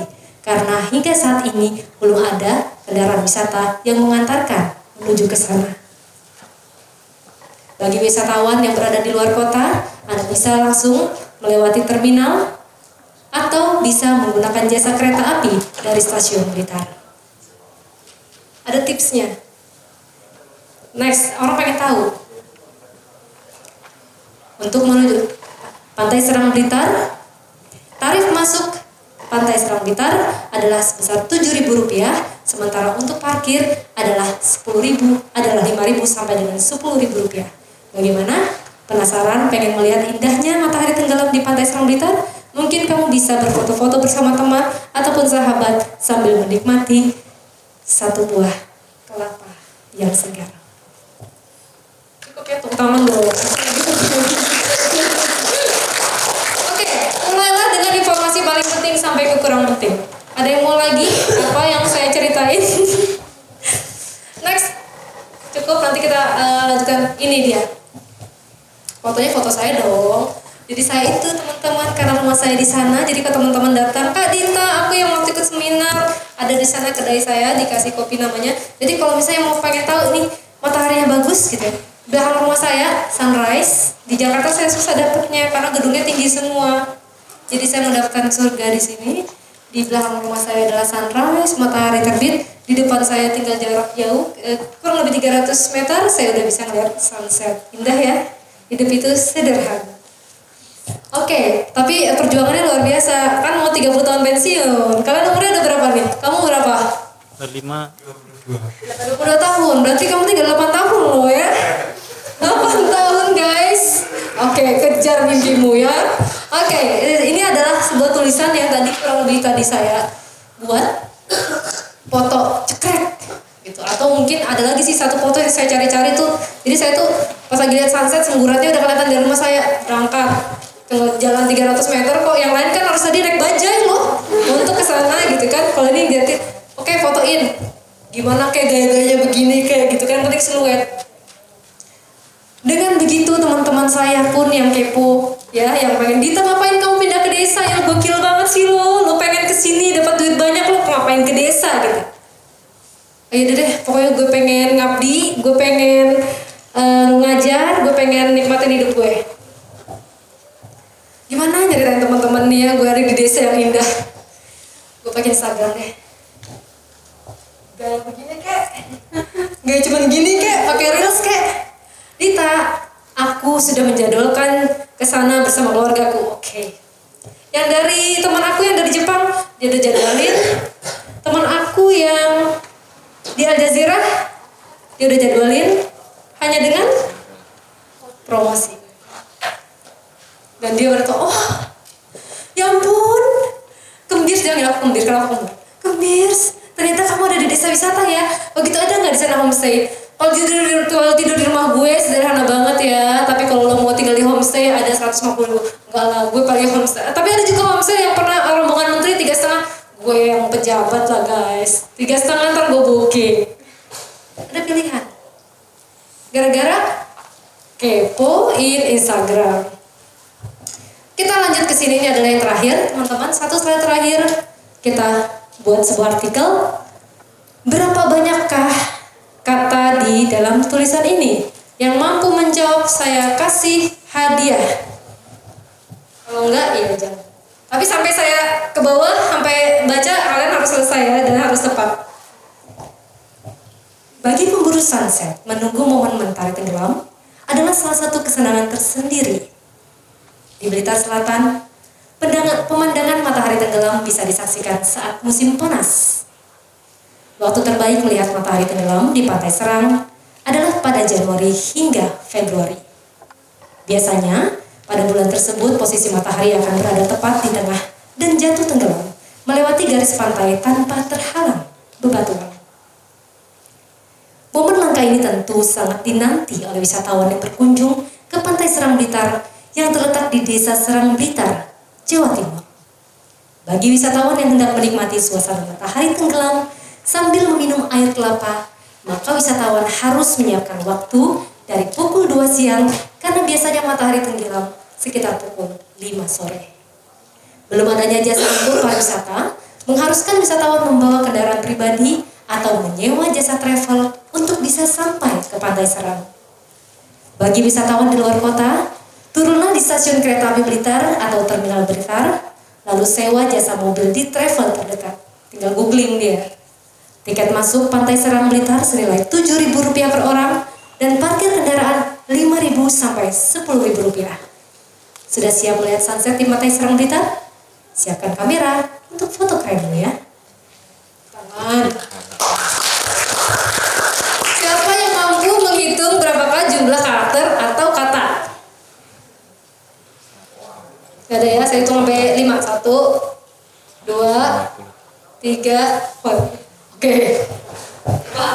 Ada 196 kata. 196 kata?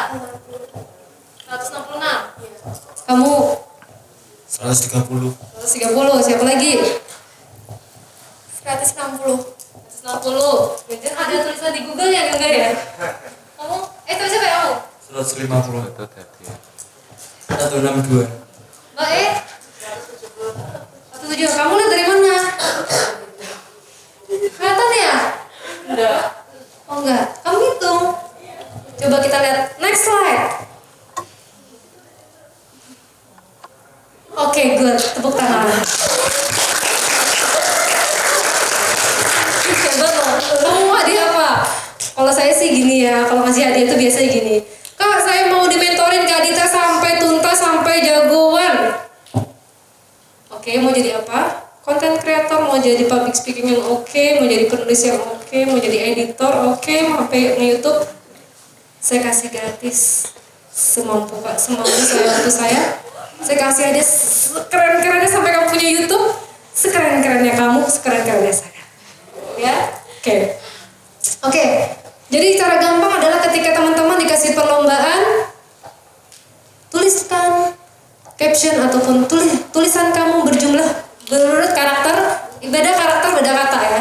Kalau kata 176 kalian klik di Google, kok di Google di Word, nanti paling bawahnya ada tulisan 176 words. Ya, yang tanda merah, oke? Kalian klik itu yang wordsnya, nanti akan otomatis ke ini word count-nya kemuncul otomatis. Halamannya 1, wordnya jumlah kata 176, tapi karakternya no space, without space, tanpa spasi, 1051. Jadi kalau ikut perlombaan artikel gitu. Kemudian karakter itu artinya huruf, karakter huruf with space dengan spasi 1226. Total ada 6 paragraf, lainnya itu barisnya adalah 26. Jadi kalau ada perlombaan minimal 2000 karakter, biasa karakter itu adalah kata termasuk spasinya. Atau kadang-kadang ditekankan tidak termasuk spasi. Tapi apa sih 1000 itu juga. Nulis begitu 1200 tuh udah informasinya dalam banget. Jadi kalian yang udah pengen ke sana sebagai wisatawan udah tahu kan? Di sisanya di Google travel paling murah di Blitar. Biasa kan gitu paling murah. Jadi kan oh bisa oke. Travel paling murah dan kasih diskon gede-gedean. Ngeri banget ya. Udah paham ya? Tapi kita butuh tangan keren. Nanti jangan lupa japri saya ya. DMK, kakak saya mau diajarin ini. Kalau nggak percaya, kalau masnya lihat nanti di ending kita nanti lihat YouTube-nya Sarang Youth Kreatif. Saya adalah salah satu mentor teman-teman tetangga saya. Sampai YouTube-nya jadi dan bahkan mampu untuk menjual karyanya sampai ke teman-teman saya di Jakarta dengan membuat YouTube. Karena saya itu saya tadi cerita bagaimana perjalanan saya bisa sampai ke Jepang karena saya sudah memulai sebagai vlogger duluan ketika itu. Saya tahu bahwa saya presenter dan suka bermain di ranah digital dan suatu saat saya akan pensiun. Saya berlatih gimana caranya supaya ilmu saya itu nggak hilang gitu. Ilmu nulisnya nggak hilang, punya situs web tadi selalu kritis dalam berpikir, motoriknya juga tetap kebangun, kejaga, tulis terus. Ya kan, punya situs web tapi yang positif-positif sehingga ketika kita itu nggak ada ya tulisan positif itu yang akan ngejaga kita, ngedoain kita gitu. Terus kenapa dalam bentuk digital saya suka konten? Karena saya itu belajar berguru pada orang-orang yang profesional sekali. Di TV One itu guru saya itu udah kelasnya ya ngajar-ngajar di internasional ya teman-teman. Dia belajarnya sampai ke Amerika, kalau saya nggak usah ke Amerika cukup gurunya saja gitu. Nah kalau ilmu itu saya nggak pakai, sayang. Dan sekarang itu benar jadi konten creator itu butuh 5M tadi nanti ada. Yuk next. Kecilin dikit mas. Oke, apa sih konten creator? Dicari konten creator yang mampu menulis, mengoperasikan digital secara buah ini jadi inilah pekerjaan yang ada di depan mata. Kalau kalian ini yang sekarang SMA SMK enggak ngasah diri, cuman kaum rebahan, ya kan kepoin Instagram mantan, susah guys. Gimana caranya? Yang tadinya dia ngeputusin gue, besok lo ngemis-ngemis cinta di hadapanku. Gara-gara gitu jadi konten kreator. Oke, amunisi 5M, motivasinya 3M. Amunisi jadi konten kreator beda ya, kalau kalian mau jadi Atta Halilintar nggak apa-apa, banyak timnya 9-10. Tapi kak, ya mulai aja dulu dari yang sederhana tadi. Kita nggak pernah tahu kok kapan viral yang positif ya. Kita nggak pernah tahu sekian banyak karya. Coba tanya Mas Edik, berapa banyak tulisannya sampai akhirnya dia udah keteteran nerima jobnya orang. Sampai akhirnya bisa memilih yang mana yang harus diterima yang sama enggak. Berapa banyak karya saya harus akhirnya saya berani mengambil sebuah keputusan besar berada di desa dan memang emas dimanapun tetap emas, dia akan tetap dikejar-kejar orang untuk ilmunya. Maka ketika dia berlian dimanapun dia tetap berlian. Ya, itu kunci. Yang satu amunisi 5M dia menulis, nomor 1 menulis. Tanpa menulis kalian tidak akan dikenal. Jadi tulislah caption yang keren-keren. Yang tadi cuma hai keren kuy yuks caps jadi panjangin gitu loh. Nulis mengisahkan public speaking Kali ini kalian belajar. Masih malu, oke. Taruh dulu, kalau dulu depan kaca, sekarang sudah ada rekam. Berapa kali kalian menggergaji tangan sambil ngomong? Goyang-goyang. Halo, nama saya adalah Dita Faisal. Kalian lihat, oh ternyata gelap banget. Gue mau ngergaji pohon atau apa nih? Terus ada yang matanya setiap 3 detik, padahal nggak apa-apa gitu. Ternyata ini loh ya yang kekurangan saya ya. Alisnya ada yang jadi makin nervous makin sering. Ada yang goyang-goyang. Jadi halo selamat pagi teman-teman. Nama saya Dita. Jadi saya itu pengen banget ke Pantai Serang, tapi kan jauh ya. Ke uang bensin nanti berapa ya? Kayaknya 2 liter ya nggak sih? Karena nggak pernah dilatih. Rekam, lihat kekurangan. Nggak apa-apa, kita harus tahu kekurangan kita. Yang tahu kekurangan kita adalah diri kita dan orang terdekat kita. Gitu ya. Cari sahabat, cari orang terdekat. Koreksi dong. Aku sih ngeliat di kamera kayak gini.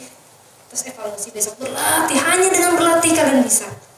Ya, gitu doang kuncinya. Habis cerita nyuting, belajar, videoting, pakai kamera udah bisa. Apa sih aplikasi yang nggak bisa ngedit sekarang? Sekarang tuh Instagram ya.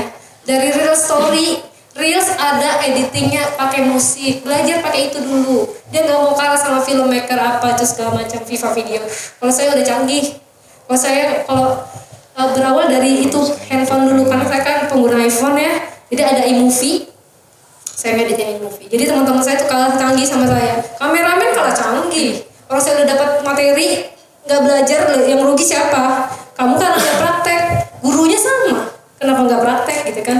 Artinya 5 ilmu bisa saya terapkan. Edit, gimana caranya edit cepat, upload. Sampai akhirnya dapat hadiah Mac yang gede lagi habis dari suami saya. Belajar lagi pakai FGP namanya. Sampai akhirnya saya bisa nurunkan ilmu saya ke orang-orang yang saya anggap layak untuk saya turunkan. Ya, syuting. Angle, kapan tilt up, tilt down, pen kiri, pen kanan, sliding. Itu sudah format. Ya, makin sering berarti makin bisa. Ngedit. Biar terberat. Ibaratnya kalau kalian belanja ke pasar, Bu, beli cabai rawit setengah on. Oke, 2.500. Ininya Bu, kelapanya 1 ya Bu. Oke. Terus pengen kacang panjang 2.000. Ya. Apalagi kalau mau buat yang lain. Kacang panjang apalagi ya? Enaknya ditambahin garam 1 bungkus. Belanja nih. Terus mau jadi apa? Mau dimakan, pengen jadi sayur kacang panjang, gimana caranya? Harus apa enggak? Dimasak. Butuh siapa? Kompor, terus butuh siapa? Minyak goreng. Terus untuk tumis bumbu sama orangnya kan? Kalau dia sudah berada di restoran, butuh siapa? Chef atau koki? Editor is koki, sama. Kalian belanja gambar, kalian ngambil gambar jadi penataran tadi atau sunset, nggak ada yang edit, nggak ke upload di YouTube, nggak keren kan? Ditanya temannya, lu mah kamu cuman ngambil doang, nggak pernah gue lihat di YouTube. Kapan tuh diedit? Karena nggak ada kokinya, nggak ada editornya. Ternyata tingkat kesulitannya makin lama makin tinggi. Yang terakhir adalah publikasi. Sekarang banyak banget platform digital untuk membuat karya kita. Bahkan sudah sekarang pemerintah sudah melombakan loh karya-karya video jurnalistik atau video-video keren. Modalnya apa? Mau. Jadi nggak ada yang nggak bisa, yang ada nggak mau. Motivasi 3M. Pertama jujur. Jujur belum mampu, jujur belum bisa, jujur kekurangan, pengen upgrade diri. Oke, yang kedua disiplin.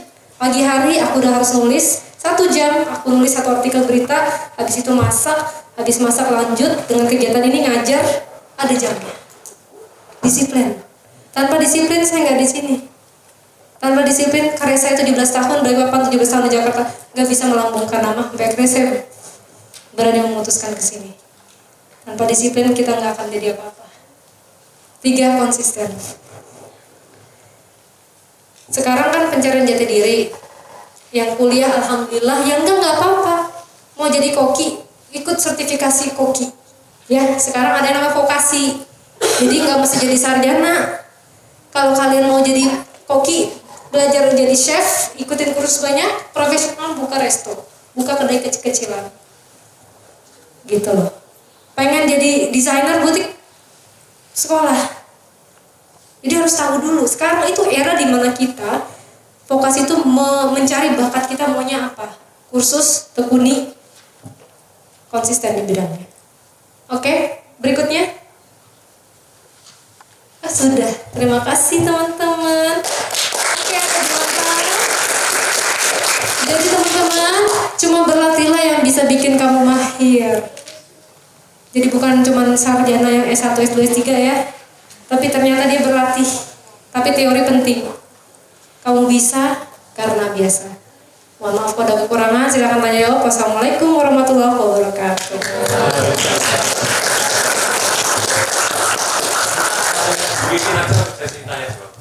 Siapa yang mau tanya? Segini deh yang mau tanya di sini pakai mic-nya ntar Maju, yang tanya maju. Silakan.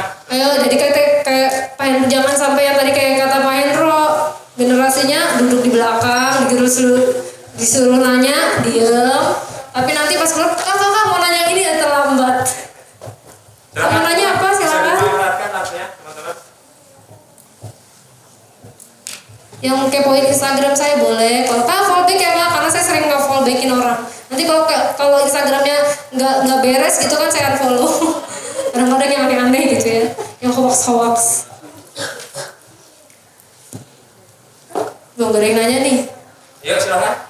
Nanya dong. Gus Jong ini mana sanggadanya? Mana? Oke Mbak, yang belakang dulu. Maju Aja udah, maju. Sama saya mah, saya gurunya public speaking, gampang ntar saya ini.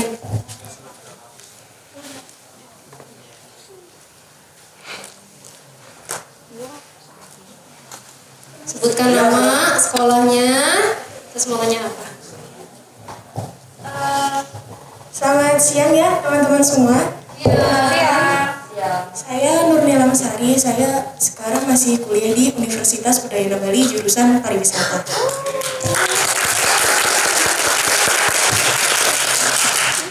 Saya tadi mau nanya Kak, ada perbedaan hard news sama soft news. Yang hard news itu langsung to the point ya. Kalau soft news itu pasti harus ada pemanasan dulu biar orang-orang itu terpancing gitu. Ada di bagian sudut pandang yang saya masih bingung. Perbedaan hard news sama soft news. Hard news itu di situ sudut pandangnya kenapa lebih banyak ya, lebih banyak poinnya, lebih banyak yang perlu digali lagi. Sementara soft news yang sebenarnya harus apa ya? Perlu ide lagi buat menarik orang cuma sedikit gitu. Iya. Sari, kenapa Sari bisa dari Bali ke sini? Atau karena punya teman atau diajak? Saya asli Blitar, lulusan tahun 2020 kemarin, jadi saya menginginkan masuk pariwisata, langsung saya daftar di Universitas Udayana Bali. Jurusan? Pariwisata, sarjana pariwisata. Nanti kalau kamu lulus 4 tahun lagi pengennya ngembangin Balinya atau ngembangin Balitarnya? Iya, Blitar saya. Iya. Tunggu ya. Tapi nggak mesti nunggu 4 tahun loh, dalam proses kan sudah ada ya. Cita-citanya pengen apa setelah itu? Kalau sekarang masih Dari jodoh. kalau sekarang masih kayak gambarannya buat ke konsultan. Ya, sekarang gambarannya masih konsultan, tapi ngelihat waktu, berjalannya waktu nanti. Konsultan pariwisata terutama Bahari. Ya. Makasih. Terima kasih Sari ya, Sari luar biasa banget. Jadi dia pengen, Mas tolong Mas yang slide tadi, tolong. Yang ada slide ke-7 kali. Yang tadi. Oke, ditanya tadi Sari luar biasa loh. Tapi kamu kesini gara-gara apa Sar? Ada temen diajak? Belajar. Iya maksudnya karena tahu, pengen aja datang. Oke. Hebat loh, tadi kan pengen siswi SMA gitu kan, dia udah kuliah pengen belajar. Kalau senang nulis ya? Nonton. Senang? Lebih senang kan nulis? Atau apa? Explore. Mana Mas tadi materinya Mas? Masih di atas? Masih ada nggak operator? Tadi ditanya sama Mbak Sari ya, Mbak Sari warga Blitar yang sekarang sedang kuliah. Dia paling atas. Terus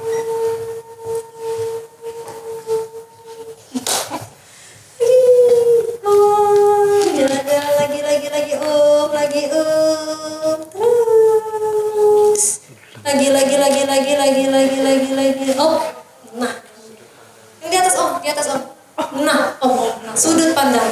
Kenapa kok tadi yang sebelah kiri sama kan ini kan boleh dipanjangin sepanjang-panjangnya panjang gitu. Ini kan sebagai contoh. Oke. Yang 4 ya saya bedah lagi. Jadi berapa minimal? 5 deh. Perjalanan cinta Prabu Kresna dan Dewi Rukmini. Kita ambil sejarah Candi Penataran. Boleh ambil deretan relik unik di Candi Penataran. Makanan kuliner paling keren dan paling enak di Candi Penataran. 4. Yang kelima, moda transportasi yang sangat bisa digunakan oleh wisatawan mancanegara maupun wisatawan lokal. 6. Becak-becak cantik yang ada di sekitar Candi Penataran masih ada apa enggak? 7. Penjaga-penjaga, misalnya penjaga-penjaga atau petugas-petugas yang usianya mungkin paling tua atau kuncennya yang bisa menceritakan. Kemudian 8. Tarifnya yang murah tapi pulang dari sana dapat informasi yang mewah dan megah. 8. 9. Kenapa ada patung besar 2 di sana? Ceritanya seperti apa? Kemudian 10. Khasiat buah mojo yang mampu menyembuhkan penyakit diabetes tumbuh di sekeliling Candi Penataran. Udah pernah nggak nyobain? Lihat di YouTube saya. Khasiat buah mojo di Candi Penataran. Nah, udah ada kalian dulu. Padahal saya belum jadi warga waktu itu 2 tahun yang lalu videonya. Udah ada di sini. Minum. Udah berapa? 9. Soft news. Ya. Jadi kemampuan kita menggali, mencari sudut pandang. Ada lagi? Terjawab atau belum? Sudah. Sip. Alhamdulillah ya. Ada lagi yang nanya? Ini dulu deh. Maju. Sini dong. Maju ke depan. Berikutnya silakan berdiri. Siapa tadi Mbak? Tadi Mbak Sari, nih Mbak siapa nih? Jangan-jangan bukan seragamnya, lain. Gak apa-apa deh. Ya, assalamualaikum warahmatullahi wabarakatuh. Selamat siang semua. Selamat siang Kak Dita. Ya, pertanyaan saya itu ini pengalaman yang sering terjadi ya. Jadi di sekolah saya itu kalau ada kegiatan kan pasti diliput. Nah itu kadang yang diwawancara itu kan satu artikel harus ada 5W plus 1H. Nah itu yang jawaban dari beliau itu singkat-singkat. Jadi kita kayak kekurangan bahan gitu. Nah itu saya mau minta tips dan saran cara mengembangkan itu tapi tidak keluar dari konteks itu. Jadi ya mungkin itu pertanyaan saya. Silakan. Ya, wassalamualaikum warahmatullahi wabarakatuh. Gampang Bel. Seberapa banyak pertanyaan Bella yang keluar untuk bertanya? Kalau kamu mau menulis 3 paragraf, kemudian quotation-nya 1 untuk memperkuat pernyataan dari narasumber, ya, untuk memperkuatkan narasumber itu untuk memperkuat orang jadi percaya. Kalau kamu mau ngasih tadi tulisannya 3 paragraf, kemudian dapat artinya, kamu siapkan 3 pertanyaan untuk dapat 1 quote. Artinya kalau 1 quote saya kasih aja 10 pertanyaan, pasti ada yang bagus. Berondong pertanyaan, ya. Kalau misalnya teman-teman pengen, oke, saya mau narasumber ini saya berondong 12 pertanyaan. Saya bisa pecah 3 angle, lumayan. 1 kabar kamu, yang kedua jaringan berita, yang ketiga bisa kabar dan berita. Kabar kamu tentang perempuan, kebetulan ibunya perempuan, kepala sekolah. Ibu, ini siswa-siswa Bu lagi pengen ikutan kegiatan Bu, menulis artikel berita tapi harus ikut dulu Bu workshopnya Bu. Bagaimana menurut Ibu? Oh menurut saya bagus. Oke Bu, jadi Bu kira-kira perwakilan sekolah yang mana yang Ibu tunjuk supaya mewakili? Ketua OSIS. Oke. Bu, ketua OSIS kita sudah banyak sekali kegiatan. Kira-kira menurut Ibu selain ketua OSIS, dari 4 Bu, 4 siswa terbaik, mungkinkah 4-4-nya Bu dan sebutkan namanya Bu? Kebetulan saya lupa nulis namanya, tapi saya gini ya, saya yakin bahwa teman-teman itu banyak akhirnya dia ngomong.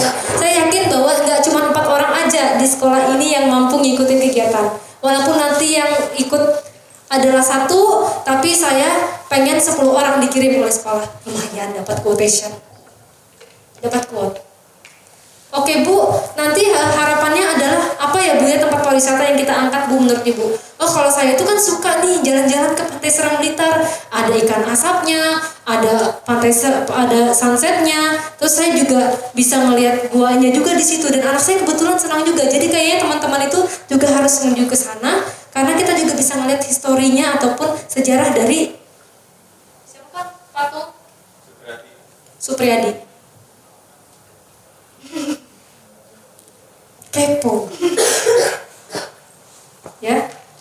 Ibu harapannya Bu dengan ikutan kegiatan workshop dan latihan. Nggak mungkin ya kamu. Harapan saya nggak apa-apa yang penting menang. Nggak mungkin. Saya berharap anak-anak muda itu dengan mengikuti kegiatan supaya anak-anak sekarang itu nggak cuma main handphone saja nulis-nulis. Harapannya adalah bisa membuat karya dan karyanya dikenal. Sudah gitu dapat hadiah. Makasih Bu ya.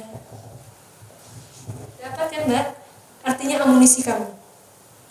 Pelurunya kalau misalnya mau nembak berapa jarak? 30 meter. Ya, amunisinya 10, kamu harus punya 50 pertanyaan untuk nembak 1. Sama kalau breaking news. Jangan sampai kalau enggak nanti kalian ngeblank di layar.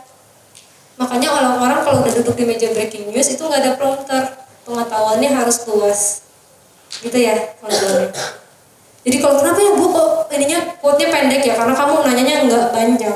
Kalau teman-teman lihat YouTube saya bagaimana wawancara itu tadi, bagaimana orang yang nggak bisa ngomong pada saat itu, gali. Atau pra interview penting. Kalau di TV kadang-kadang kan dia nih bingung sama yang ini ya, yang voice note kan. Ataupun kasih rekam, kita ada pre-interview karena nggak semua orang bisa ngomong depan kamera. Pak, nanti saya kasih 5 pertanyaan. Yang pertama, ngomongin tentang Candi Penataran ya Pak ya, sejarahnya pendek-pendek aja. Bahwa ini ada dari zaman kapan ke kapan. Yang kedua adalah bagaimana wisatawan ke sini ya Pak. Kemudian yang ketiga adalah berapa tarifnya ya Pak.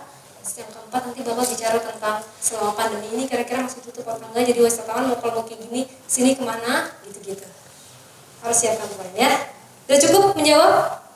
Ya, kalau misalnya mau jadi penulis, boleh Pak ajarin saya untuk nulis, boleh DM aja. Saya senang banget ngajarin. Next. Siapa lagi berikutnya? Langsung ke depan, yuk ke depan. Mbaknya juga ke depan, ayo ke depan. Biar sekalian. Mbaknya dulu. Oh ya, mbaknya dulu deh. Nah, ini dia nih kata Pak Hendro. Yang tadi dulu angkat tangan dia yang mempersiapkan, kalau saya nggak mau. Mbaknya duluan.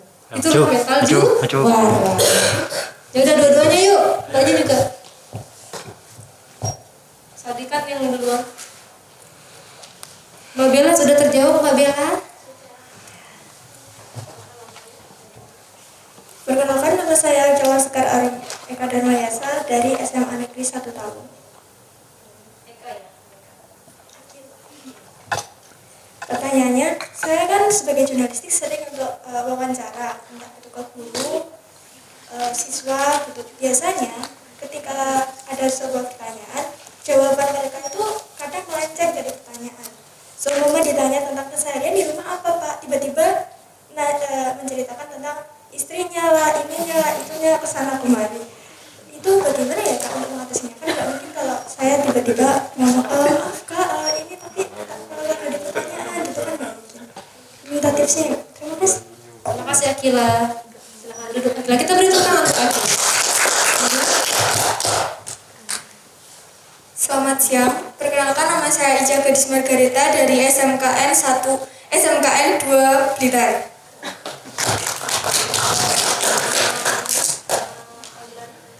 Panggilannya Ica.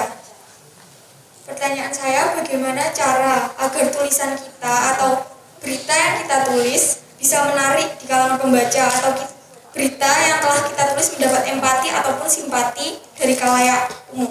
Terima kasih. Terima kasih Ica, Akila dan Ica ya.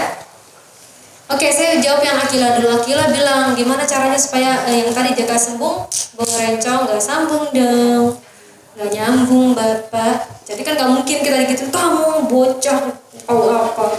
Syukur saya jawab, habisin waktu saya rapat lagi gitu. Banyak alasan. Nilai kamu mau dikasih berapa? Aduh, serem banget.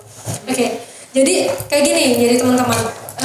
Saya pun mengalami seperti itu ya, sekolah saya pun biasa menghadapi. Nah, jam terbang, ingat ya, jam terbang orang itu akan terlihat ketika ketika live report, ketika dia duduk di meja siar, atau ketika dia menulis bagaimana tulisan yang tadi hanya sekian reportasenya atau liputannya, tapi dia mampu menulis dan memecah berita itu menjadi berapa sudut pandang. Contoh, tanya Bapak Anto, Pak, saya mau tanya Pak Anto, kalau misalnya diadakan kegiatan pelatihan Pak di sekolah kita Pak, siapa ya pembicara yang bagus Pak? Oh, kalau menurut saya itu, saya pernah nih Mbak, jadi dulu tuh saya pernah juga jadi wartawan. Jadi saya tuh pernah punya pengalaman nulis juga. Padahal yang ditanya siapakah pemateri yang saya itu punya Pak, ngomong tentang jurnalistik ya. Saya itu juga jurnalis. Jadi bukan jurnalistik tapi jurnalis. Jurnalistik itu adalah pekerjaan atau profesinya. Jurnalis itu adalah pekerjaannya. Jurnalistik itu adalah bidangnya. Saya pernah jadi jurnalis pada zaman waktu itu namanya wartawan. Jadi saya pernah keliling-kelilingnya. Kerjaan saya itu nulis tentang wisata. Jadi wisata yang di Batam dari dulu sudah ada tuh. Dulu tuh pantai itu masih serem dulu, pantai serem itu Mbak. Jadi gitu. Terus tapi karena saya suka nulis, akhirnya tahun 2016 tuh mulai dibuka. Jadi kekuatan tulisan tuh ada di situ. Padahal ditanya, Pak siapa pemateri? Oh iya memang Pak, sebagus banget sih Pak. Wah berarti Bapak keren banget Pak. Gara-gara tulisan Bapak, ambung dulu simpati. Gara-gara tulisan Bapak akhirnya terkenal Desa Sarang. Tuh gara-gara tulisan Bapak jadi terkenal tuh Bapak becak yang sering nongkrong di depan Candi Penataran. Tapi Pak, menurut Bapak nih Pak, nama pemateri atau nama narasumber yang pas Pak ada di Tafaisa kebetulan Pak lagi di Desa Sarang, ada di sini. Terus ada wartawan senior juga Pak di Kompas juga di sini, dia kontributor Pak, udah pernah dapat predikat terbaik wartawan dan dapat penghargaan. Apakah dia layak Pak? Oh iya bagus tuh, dua-duanya jadi dipanggil. Ya nggak masalah, bisa jadi dia lagi lupa, bisa jadi dia narsis. Macam-macam kegiatan narasumber itu. Sama seperti saya, disuruh Bapak, oke, kamu ya live report ada narasumber 5 menit, narasumbermu 3 menit selesai. Yang penting ada narasumbernya. Bapaknya ngomong ngalor ngidul. Oke, langsung tembak pertanyaannya. Ya. Menurut Bapak kira-kira Bapak berapa lama menjadi beca di sini? Kalau saya sih lama banget ya Mbak ya. Jadi saya itu kayaknya dari kecil itu dari itu sudah diajak Bapak saya jadi tukang beca Mbak. Jadi tukang beca itu kurang lebih masih saya SD, tapi saya kan udah lulus waktu Mbak. Oke, kira-kira 2 tahun, 3 tahun, 5 tahun? Oh ya lama lah Mbak, sekarang aja umur saya 40 tahun. Waktu saya jadi tukang beca itu saya dari SD, berarti berapa tahun tuh Mbak? Hampir 50 tahun saya jadi. Oke, terima kasih Pak atas informasinya. Pak ini menjadi tukang beca 50 tahun. Ya. Jadi ternyata seperti itu. Gak apa-apa biarkan namanya narasumber itu macam-macam. Tinggal kita menggiring pertanyaan, langsung formulasi pertanyaan. Ya. Banyak macam-macam, kamu akan menghadapi narasumber ngalor ngidul, narasumber pura-pura pintar, salah narasumber, dan orang agak-agak setengah. Pernah saya wawancara. Untungnya itu nggak live, jadi sudah setelah wawancara, saya nggak sebutin ya karena dia keluarga pejabat juga. Kemudian ininya, Mbak jangan Mbak, dia kan keluarganya udah pergi, dianya ditinggal gitu. Akhirnya Pak, dia agak kurang-kurang. Oke, Mas jangan diinjes gambarnya ya. Kenapa setengah-setengah? Nextnya dia si Ica. Gimana tulisan bisa menarik empati dan juga simpati?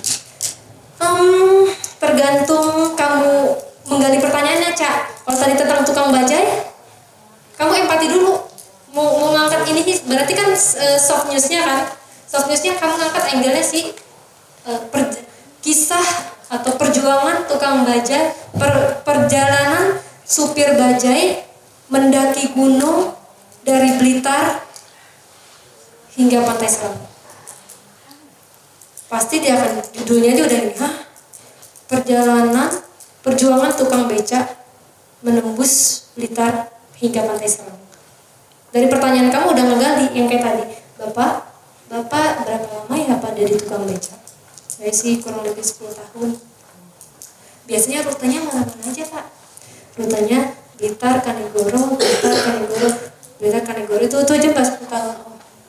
Berarti pelajaran Bapak yang paling jauh Pak Serang 30-40 km. Kenapa? Apa alasan Bapak kesini? Saya pasti udah narik karena persahabatan, nilai persaudaraan, karena kasihan juga dia ngeliat sahabatnya, karena dia tetangga sebelah rumahnya, karena dia dulu pernah hutang budi padanya. Tulis. Perjuangan Pantai Serang sejauh perjalanan jarak Blitar hingga Pantai Serang jika dilihat dari Google maka jaraknya adalah 30-40 km. Perjalanan ini rasanya tidak mungkin atau mustahil untuk ditempuh dengan berjalan kaki. Mungkin kendaraan roda 2 adalah yang paling pas. Sepeda mungkin agak berat, kecuali kamu adalah atlet sepeda. Kisah tentang seorang supir bajai mungkin akan menyentuh hati kita. Merasakan bagaimana rasanya bersyukur karena kita sudah diberikan kendaraan oleh orang tua kita, atau mungkin hasil jeripayah keringat kita sendiri. Tapi ini adalah fakta. Tumini atau Anto, seorang supir beca yang sudah 10 tahun menjadi supir, akhirnya memilih untuk menarik bajai, mengendarai bajainya yang sudah setengah tua dari Blitar menuju Pantai Serang. Anto, rasa persaudaraan dan persahabatan membuat Anto mau menempuh jarak yang begitu jauh dari Blitar menuju Pantai Serang.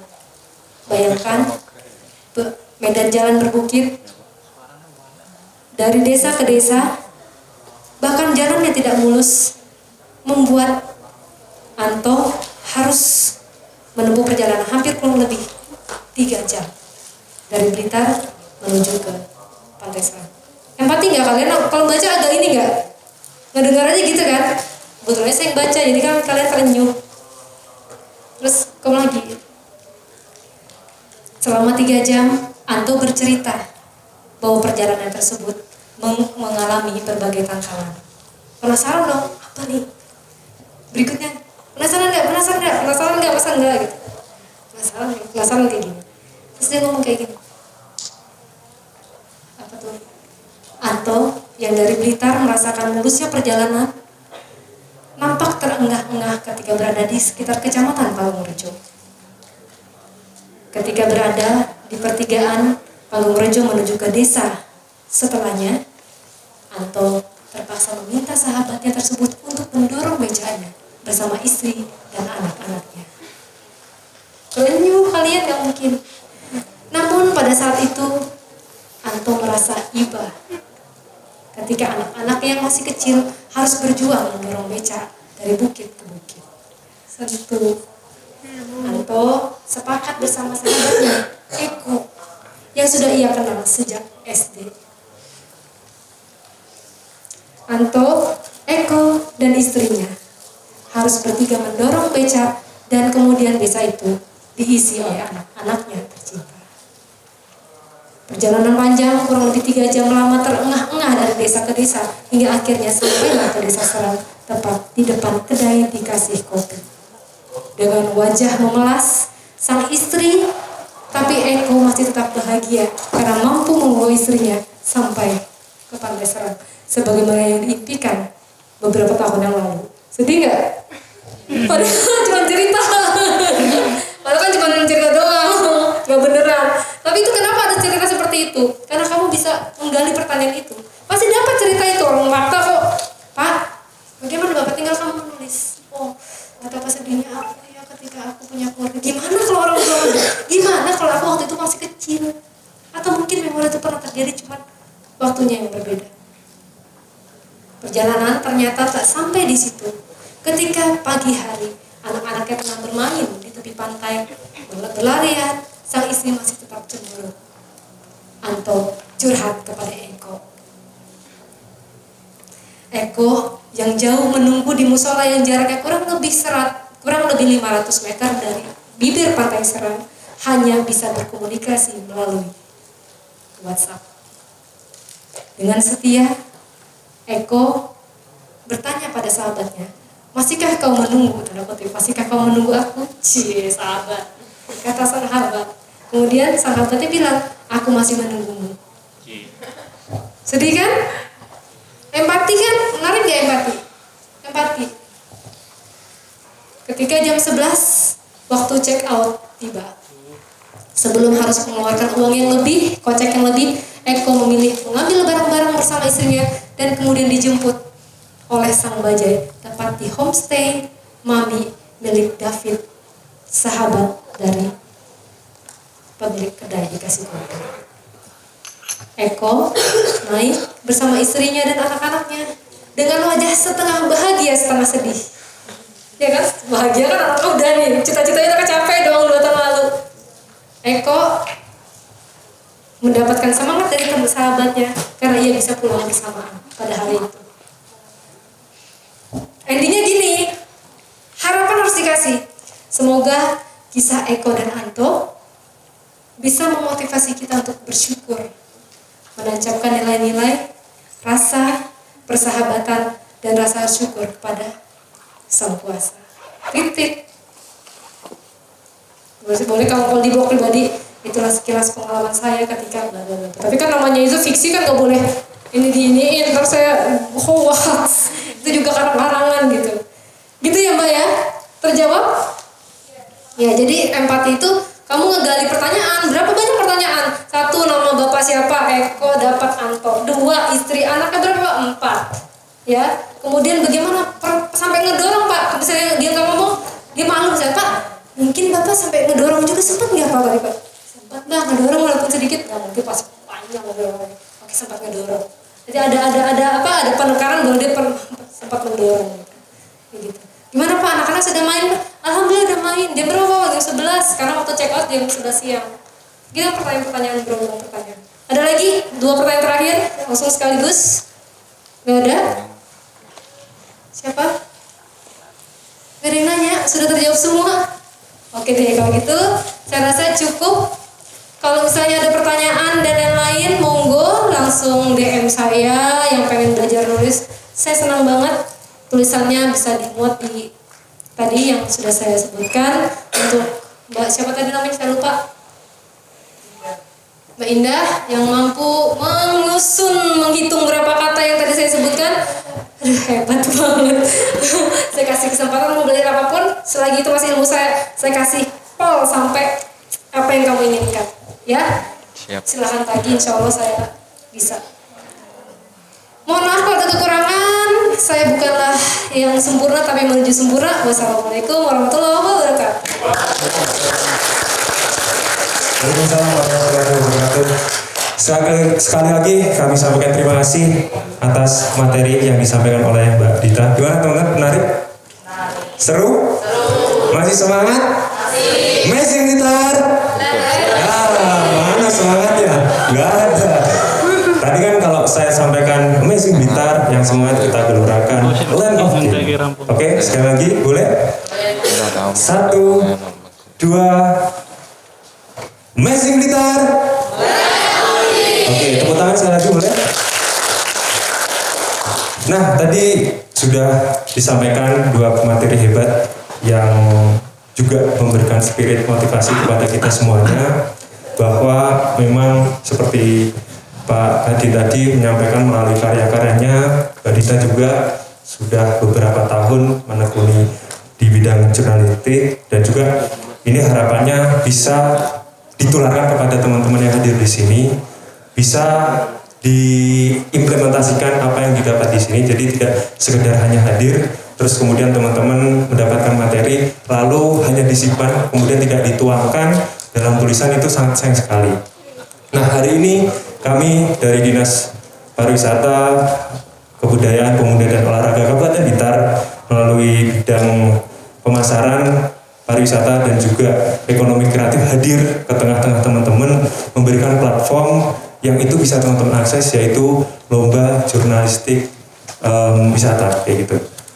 Nah, di sini saya mau tanya ke teman-teman semuanya, sudah siap mengikuti lomba tersebut? Sudah siap? Boleh angkat tangannya? Yang siap mau ikutin lomba tersebut? Mana nih? Oke, 1, 2, 3 orang? 4 orang? 5 orang? 6 orang? 7 orang? 8 orang? 9 orang? 9 orang aja? Yang berani nanti ikut lomba tersebut? Hadiahnya banyak loh. Total tadi saya cek dengar-dengar dari panitia 6 juta katanya. Itu mulai dari juara 1 sampai harapan 3. Jadi ada 6 pemenang. Kesempatannya besar lah buat teman-teman. Sekali lagi saya tanya, siapa yang udah berani setelah ini mengikhtiarkan untuk saya harus ikut lomba? Ada? Boleh angkat tangan? Sekali lagi angkat tangan yang tinggi. Yang lain kenapa ini? Takut? Oke, semoga terima kasih yang angkat tangan, semoga nanti bisa mendapatkan hasil yang terbaik. Yang belum, saya doakan setelah pulang dari sini mendapatkan wangsit gitu ya, supaya nanti mau mengikuti lomba gitu, karena ini merupakan platform yang kemudian juga bagus untuk teman-teman berproses kayak gitu. Kita yakin juga Mbak Dita, Pak Suhendro juga, tentu saya yakin awalnya dulu berangkat dari hal-hal kecil, hal-hal sederhana yang kemudian membuat mereka berproses sampai akhirnya mampu menginspirasi kita di hari ini. Oke, terus kemudian saya ingin, ini udah ada nih. Boleh Mas Fandi saya dibantu untuk lihat Instagramnya Amazing Gitar? Iya, Amazing Gitar, boleh? Oke, nah saya minta tolong dong teman-teman buat bantu follow Amazing Gitar biar teman-teman nanti tahu update informasi ya mengenai apapun yang ada di Kabupaten Blitar, di Blitar juga kayak gitu, apa yang kemudian kami kerjakan juga di situ. Sudah di follow? Sudah ya. Sekali lagi, sekalian kami dari Gusdung juga promosi, boleh dibukakan Instagramnya Gusdung Kabupaten Blitar? Enggak. Asik, kita ada teman-teman dari Paguyuban. Terima kasih sudah hadir, Gus Danjang. Ada yang tertarik buat daftar Gus Jang 2 tahun ke depan? Wah, Gus Robi. Ada, jujur, angkat tangan aja sekarang biar dimention sama kakak-kakaknya. Ada? Coba, angkat tangan yang mau daftar Gus Jang. Nggak ada? Malu apa kenapa ini? Atau belum? Oke, sudah. Nah ini, silakan di follow juga untuk akun Instagramnya Gus Jang Kabupaten Blitar. Terima kasih buat teman-teman yang sudah follow akun Instagramnya Amazing Gitar maupun Gus Jang Kabupaten Blitar. Nah ini juga ada TIC Penataran, boleh di follow juga biar semakin promosinya luar biasa ke pemuda-pemuda yang ada di wilayah Blitar. Terus kemudian saya ingin sampaikan juga, ini ada beberapa tadi informasi yang masuk kepada saya. Mohon maaf atas nama Adinda Wajantika ada? Adinda Wajantika, Sally, sama Aventio. Boleh.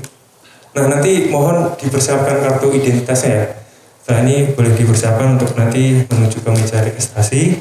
Terus saya ingin tanyakan sekali lagi, ada yang belum mendapatkan uang transport barangkali? Adik-adik? Sudah semua yakin? Sudah ya? Oh belum, ada yang belum?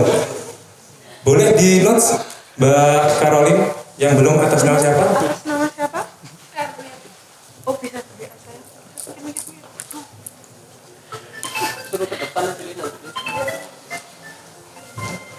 Sudah? Oke, baik.